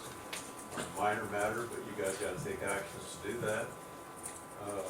The matter of SBDM approval or not, Scott and I talked about that. I simply will defer to him that it is a matter he does not believe SBDM approval. I've stated the reasons why I think it certainly can be considered by the SBDM. It's my understanding that 3 of the elementary schools have volunteered, if you will. That's at least tacit approval, although not by SBDM action. It's, again, I will, Scott and I talked about that in some thoroughness, I think. And he made his case as to why it doesn't fit within the policy areas. He knows how I feel about that. It's that should not be determinative as to whether that contract is approved or not. Frankly, the people that would be upset are the SBDM of those 3 schools. And I'm understanding that they are not knocking the doors down to say the board, if the board doesn't listen to us on that, they better not approve the contract. And they may not, but we still need to do it. Right, so that, the SBDM considerations wouldn't really keep, it's just how this contract is implemented after we sign it. That would be very. Whether we go to, but it doesn't, the SBDM considerations don't change this. It would not, the it terms of truly this would be at the contract. time that The Scholastic Post and Wested, if that's the way they pronounce, the research firm that is involved, this is a three-part agreement, in fact. It truly would be down at the point in time of when everything is set to go, and when there would be children selected in the third grade for being participants in that. Scott and I talked today about the nature of the communication that would go out to parents, and that what that ought to look like, at least from my perspective. And there's no pushback certainly from Scott on that. That just needs to be done. Scholastic has suggested that they would do that communication, and I felt very, very strongly that it's not for them to be doing the communication with parents, it's for this district to be communicating with the parents. The wording language on the red line version I got back, I think all of those word changes were accepted by Scholastic in the red line version.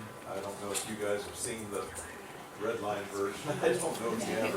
We got it late Tuesday. If you have the red line version, you will see what they have done to meet with what I believe is necessary, not the least of which the law of the Commonwealth of Kentucky ought to apply, and not some other state. I know a little bit of contract law in the Commonwealth. I know nothing about contract law in any of the other 49 states. So if it's New York law or some other law, then you better get a New York attorney, so I don't know any of that law. I don't want to know any of that law. We do have an option, if you would like to consider a change in the procedure, the 10.5 AP1, that simply makes the language mirror what's in the policy. Because what the policy says is parents, educators, and others, and the procedure says parents, educators, and other local citizens. So it's simply changing the procedure to say, and others, so that the language in the policy and the procedure match up. Yeah, I don't Thank know. you for bringing that up. I mean, I think that, I don't know, I wouldn't be opposed to that policy change, but I do think it would be more efficient if we change the policy and sign the contract and approve the contract at the same time, so that we're not in a lag where things aren't really Your policy, jiving together. a two-vote proposition. Right. But this is just a procedure. The procedure, yeah, so we just have So, one. You know, as Scott is saying, the hang-up language for me, frankly, is in the AP, because it is inconsistent with the policy. And I don't want to have to stand in front of a judge and ask a question why that's true, because there's no explanation I can give other than it just got drafted that way. That's not a good answer to a court of law, so. And it's also not, yeah, so, okay. And I'm not, that's the only way I can look at it, is if somebody's going to challenge that, what is my answer? And right now, with the way it is, I would not have an answer. And I don't want that. Right. So the path forward, Mr. Hawkins, is for the board to see the procedure and change it and then approve the contract. Is it on the agenda? What, can we add it right now? I mean, it's not on Would the it be part of the Scholastic contract, Mr. Chenoweth? Is that You can do permissible? that, it would be cleaner, if you will, just from memorialization by minutes. If it's not clear in the added part at a regular meeting, you can certainly add that. At this late point in the meeting? Yeah. This meeting, you can amend the agenda at the tail end, it's been done a gazillion times with other Okay. boards, so I don't know that there's a time factor in that as a matter of law. It's just a matter of a motion made, second, and at least 3 votes. Okay. to say Well, then what you do. we'll have crossed all our, Madam Vice Chair, that is, my belief, is just as a matter of making it clear for anybody who wants to read this after I'm long dead and gone, that that's what you've done, on my advice. and then as far as the site-based audit, I know you answered this. If we enter this contract, we change our policies so that we're in compliant, we can be compliant with the contract. The site-based issues, our administration differs from you on your, and so then we'll just need to decide if we're going to agree with you or go on our own. But those things are, that is it, you know, we will have to talk about that. That has nothing to do with the terms of this contract. It's just how we intend. As such, there's no words in there, those corporations don't know you have any SBDMs. Okay. So it's simply a matter of operationally, how that would go with the three schools, as I understand, the volunteers participate in this already. And with that, I don't know how that volunteering came about, but you know, that's a strong statement that is desired, this program is desired, this opportunity is desired in those three elementary schools. So I don't have any reluctance to stand down, if you will, on that being an issue. If you know, the superintendent believes that needs to not go, then at this juncture with as it is, that is no basis for the board not voting to approve the contract as amended. So to clarify, we just need to change a procedure that takes out the word local. It changes it from Community. local community members to and others is all. Has it been changed yet? I've got a draft if you want to look. I went ahead and had Angel do it because I knew Mr. Jennifer and I had talked about it today, and so I didn't know if that would want to be Was this your considered. concern last week, Debbie? My concern was the same as Mr. Chenoweth's, and I think my concern was, I think it was that we just had no knowledge of any of this. And so, and it does make sense, if you know you're entering into a contract that is against one of your policies or procedures, that you do all that at the same time and everybody understand it, so. Yes, and then the site-based thing is still a thing, and then I guess if, one more thing, like within this contract, just looking at the terms of it, that we're gonna give materials, free materials for a year. And so then after that year, will there be costs if we continue to, okay, and do we have That any? would be something, we don't know that. Scholastic has said that they would certainly work with us in those agreements. Work with us on a price. Correct.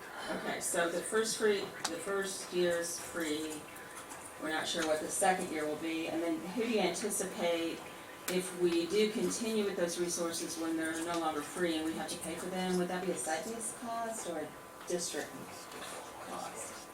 It could be either or both. That would be subject to a separate contract.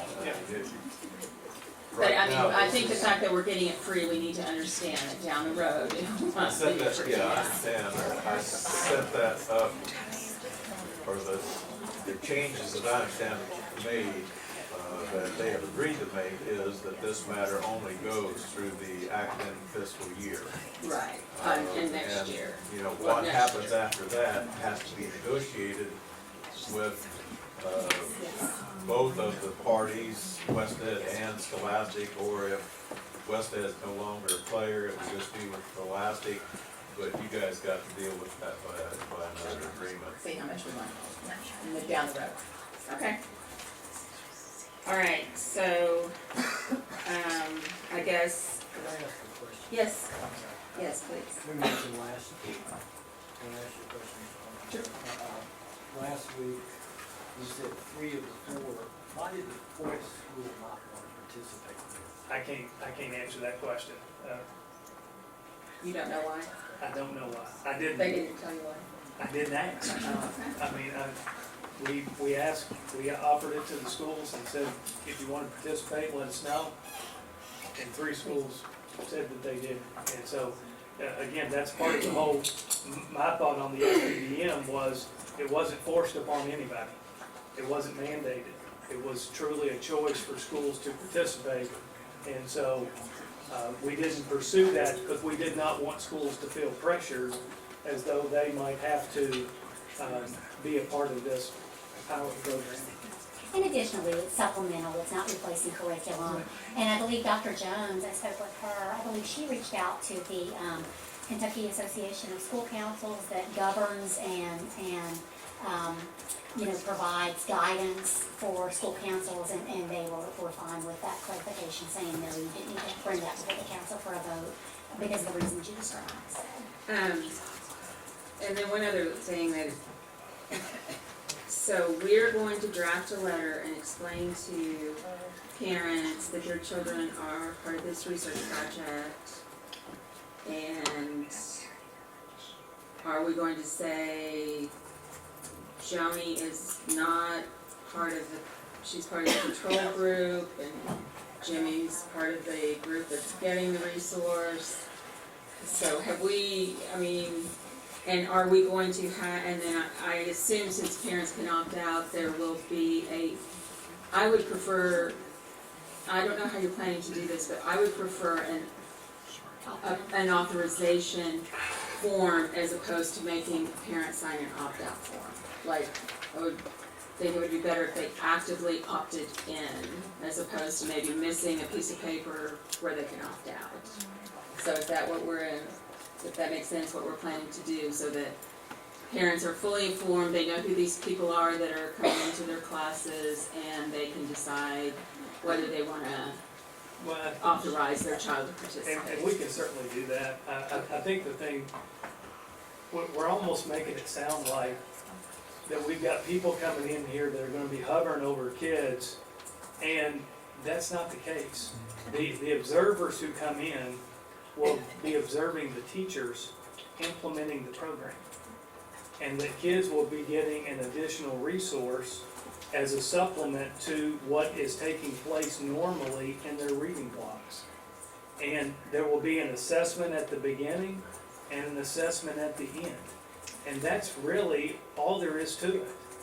And so it's That's not. good to hear. I wasn't really clear on what it was. So, but I do still think that because there is kind of a control group and you get it, but you don't, whether that's something or nothing, that really needs to be explained fully, and let our parents be clear that they need to authorize them. That would be my. All right, do we have a motion to amend the agenda to Consider the procedure. What's the number on it? 10.5.81. Does anybody want to look at it before we change it? That's fine. I read it before the meeting. The only change would be just to make it consistent with the policy by changing the word. Well, we'll give us a chance to read it too. Let everybody just see what they're voting on. I'll look at it, but I trust the superintendent to his recommendation. And when you get ready for a motion. And Mr. Chenoweth. And Mr. Chenoweth. Yes.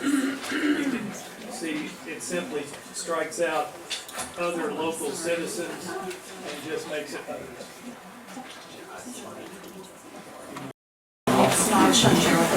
Pray tell why that was ever drafted that way, I don't know, but it just happens sometimes. Oh, we want to be correct. All right. But it is significant to this contract, because you've got to get that language out, or then people coming in under that contract would not be people authorized, if you will, to come into that classroom. That's the issue. Good. It's good to know the whole picture. I think you were concerned last week about the fact that parents coming in to eat lunch or people volunteering had to have background checks. And so it was, what we kind of talked about last week was having people come in that haven't had background checks, haven't had, had to go through what everyone else does. So I think that you were rightfully concerned. We do have, that is our first responsibility to make sure our students are safe. Absolutely, and also to make sure that we totally understand what we are being asked to do. Yes. Yeah. Okay, so, do we have a motion to amend the agenda? We have I move that we amend policy 10.5 AP1 to include others rather than other local citizens. Procedure? Do we need to move to add that to the agenda before we actually? The scope of what is already On the agenda? been on the agenda that was associated with that. Because that was just added contract. tonight, yeah. I would think we would need a does somebody have a motion to amend the Yeah, agenda just- that's to fine. amend AP 10.5? So moved. Okay, so we have a motion by Ms. Springate, a second by Ms. Bradley to amend the agenda to consider amending AP to 10.5 10.5 AP1. AP1. Is there any discussion? All in favor say aye. Aye. Opposed? Motion passes 5-0. Okay, now do we have a motion to, Ms. Bradley, are you ready for your motion? Okay, go ahead, make the motion. I move that we amend 10.5 AP1 to include others rather than other local citizens. Is there a second? Any discussion? All in favor say aye. Aye. All opposed? Motion passes 5-0. Now we have on the agenda the Scholastic contract. Make a motion that we approve this contract that provides free resources to our students. Is there a second? Second. Motion by Ms. Springate, second by Ms. Richardson. Any discussion? As modified. As modified. As modified.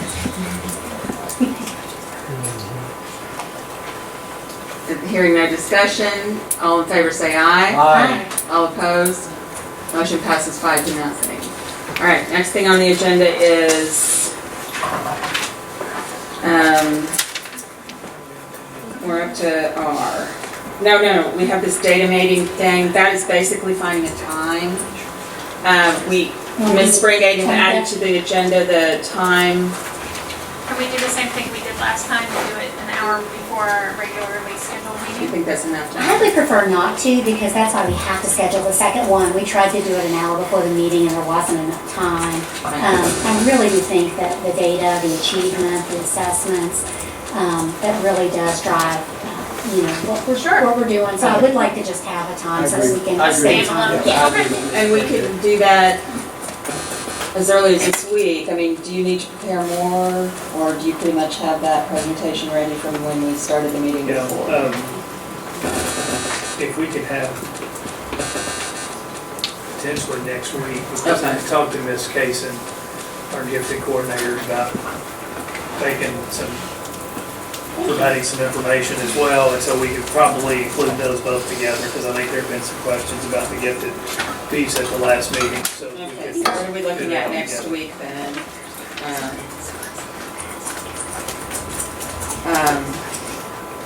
Tell me. I mean, you got 4th, the 6th. What night of the week is best for people? Let's look at that. Thursday the 6th works.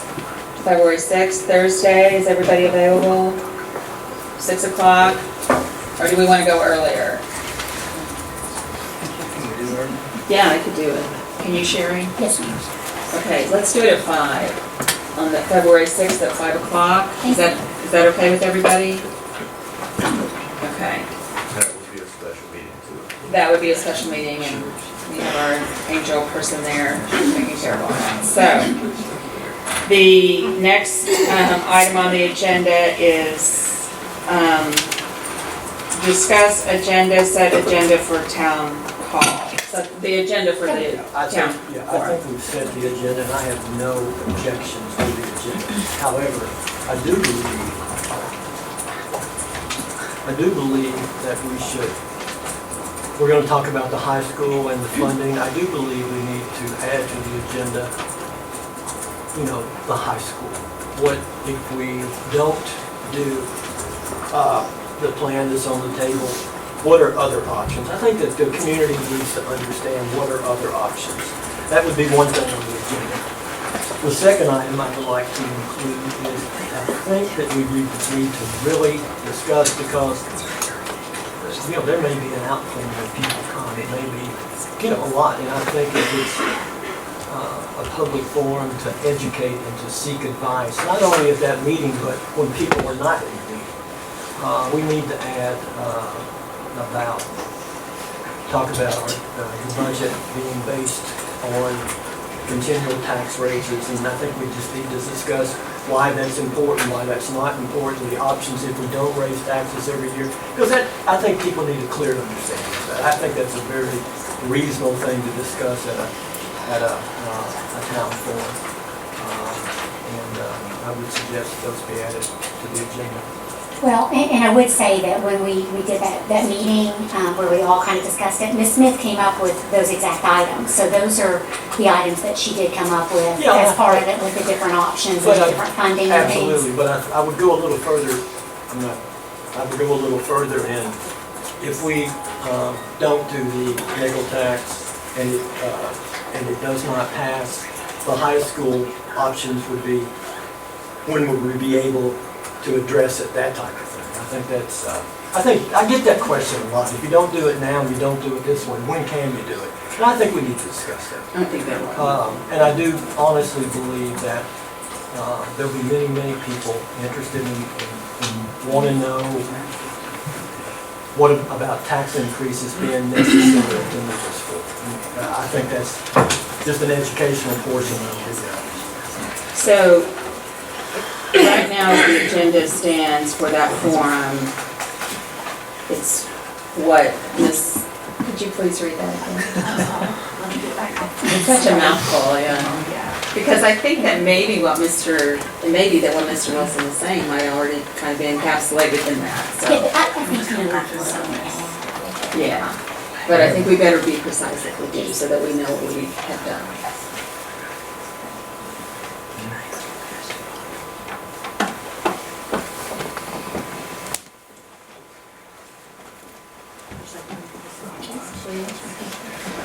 Hold a community forum on funding options for new high school with an analysis of the short-term and long-term costs for each option, and to have KBE, Hilliard Liner, and the architect present. Okay. Mr. Wilson, what would you add to that? I know what you're saying, but how would you word that? I would just add, however we want to wordsmith this, that part of the agenda will be to discuss the options regarding the high school should we not do the item that's on that's previously been voted on. What happens if the nickel tax doesn't pass?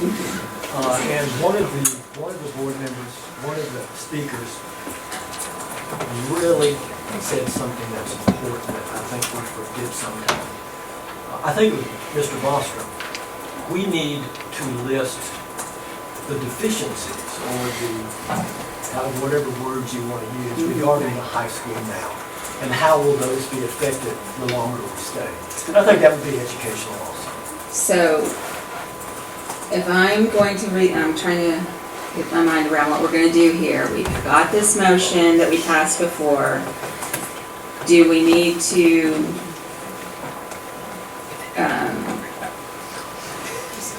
amend that or add to it, or? I don't want to make this, we don't.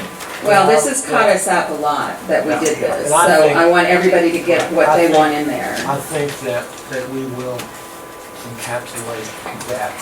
In what the language already is. Okay. But nowhere in the agenda does it talk about the need to have a budget based on tax increases every year. And I think we need to discuss that and why we need these tax increases. And one day if a board doesn't approve it, what are the ramifications? Okay, so we have set this forum for March 3rd. When is our planning meeting in February? 18th, I believe. It's a Tuesday.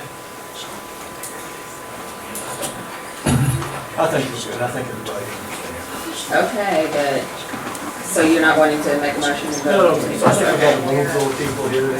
They understand what I'm trying to say. All right, I do believe we've come to the end of this. Is that correct, Ms. Cooper? No, we have not. We added the agenda item to nominate a new chairperson.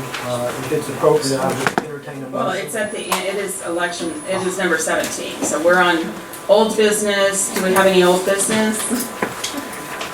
Discussion items, the Raptor security program discussion, Ms. Springate.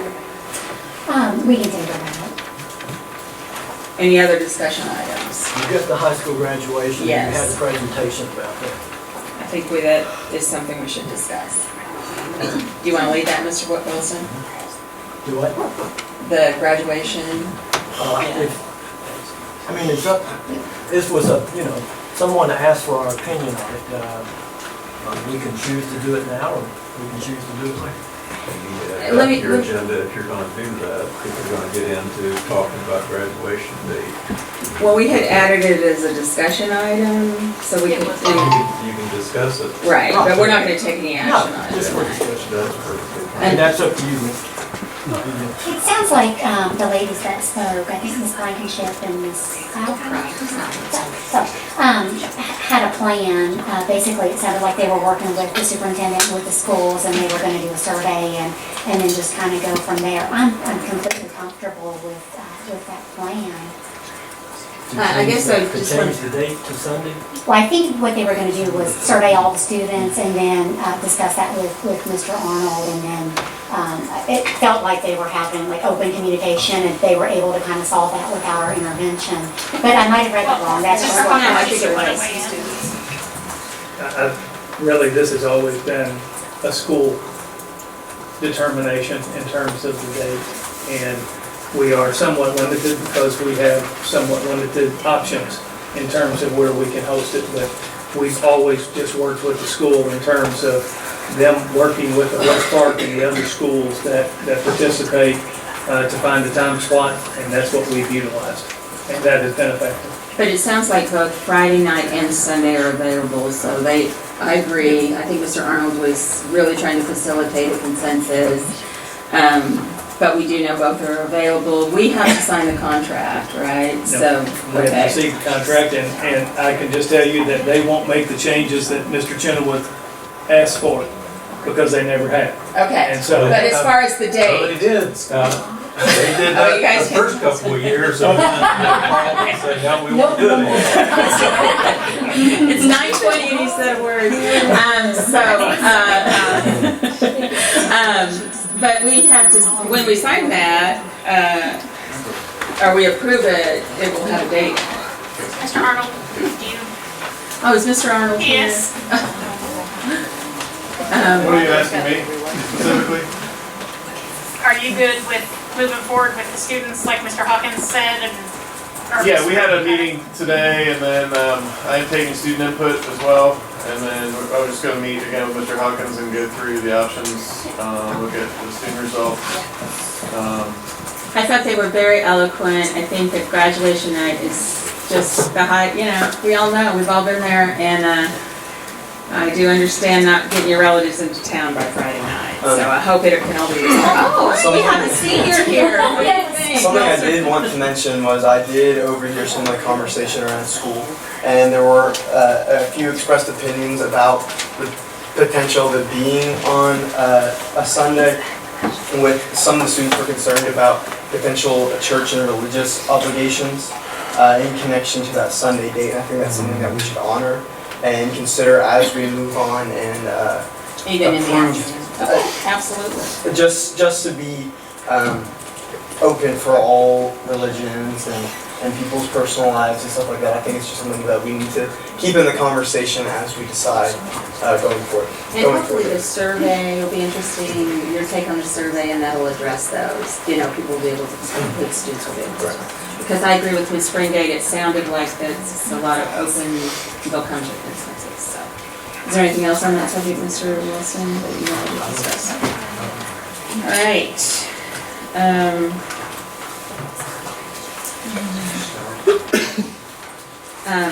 Is there any other discussion items? Yeah, I just wanted to, I got an email last week about the executive session. I got the question, why did you move the executive session? I did so because there was a lot going on in the executive session, really needed to be done at 6. Was it because you hoped most of us in the audience would leave? It was not that reason. I met with the superintendent, I met with another board member, and my first words out of my mouth were, can we move this maybe to, can we give the folks the option of, we're not gonna talk about budget restrictions, we're not gonna make budget restrictions, we have to do this executive session. Can I tell them that, and maybe we can put it, move the budget till the next week where they wouldn't have to wait. Feedback I got was to have the budget discussion that evening. So it had nothing to do with hoping you all would. Then I got, I was told that it was disrespectful of our time to switch up the agenda like that. My motives weren't disrespect, and the people thought they were disrespected by me moving the agenda item to deal with the executive session at 6. It wasn't my agenda, and I apologize if anybody was disrespectful. That's all I have. Thank you, Mr. Wilson. I'm sorry, public comment is over. Okay, thank you, Mr. Wilson. I do want to say, I've got some emails this week too about taking exception to me asking questions about a contract that I was asked to vote on. I did not hear any of those concerns about those questions or my manner of asking them from Mr. Hawkins. I would hope that if you had an issue, he would come. We've worked it out. I think it's great. It's a wonderful opportunity for our students. But no matter how good a deal is, only the Board of Education can approve contracts. So every member of the Board of Education has an obligation to make sure that they understand everything surrounding that contract. And we have an expectation that our administration will give us everything surrounding that contract. And if we don't feel confident in that, it's our responsibility and duty to ask and make sure we're certain before we enter into contracts for this district. So I'm glad it worked out tonight, and I think it'll be beneficial for our students. I do want to say something too about Ms. Hamilton coming forward and saying, I made a mistake and I apologize. I have said things that were incorrect in the public, and I know how you can get yourself into it with that. And I know how hard it is to say I was wrong. I apologize, I gave you the wrong thing. That is a very difficult thing to do. I've heard another instance in our school district where that happened to one of our staff this week, and how encouraging that is. So kudos to Ms. Hamilton for setting a good example for all of us to admit when we're wrong. That's all. So now any more discussion from anyone?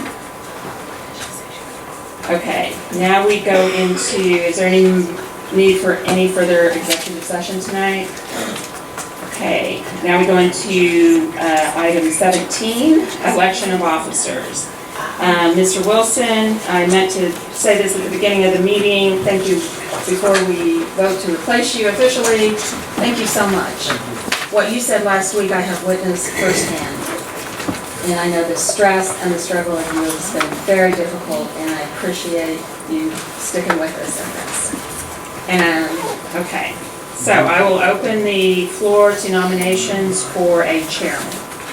Ms. Elam, I would nominate Ms. Deborah Elam to become our next chairperson of the. Second. Are there any further nominations? You want to think about it? I'm just kidding.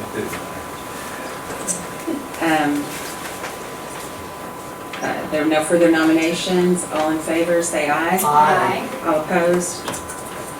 5-0. Thank you. Congratulations. Thank you. Sometimes you don't know what's winning and losing, but yeah, I'm very hopeful that this is all going to go well. So with this election, go ahead, Mr. Wilson. Are you, now there's a need for a vice chair, would Exactly. you ask for a nomination? Yes. For? I will open the floor for nominations for vice chair. I'd like to nominate Danny Bradley, vice chair. It'd be my honor to second that. Are there any other nominations? Okay, all in favor say aye. Aye. All opposed? Is that 5-0? Yes. Okay. Madam Chairman, I move we adjourn. I would have a second. Thank you, everyone.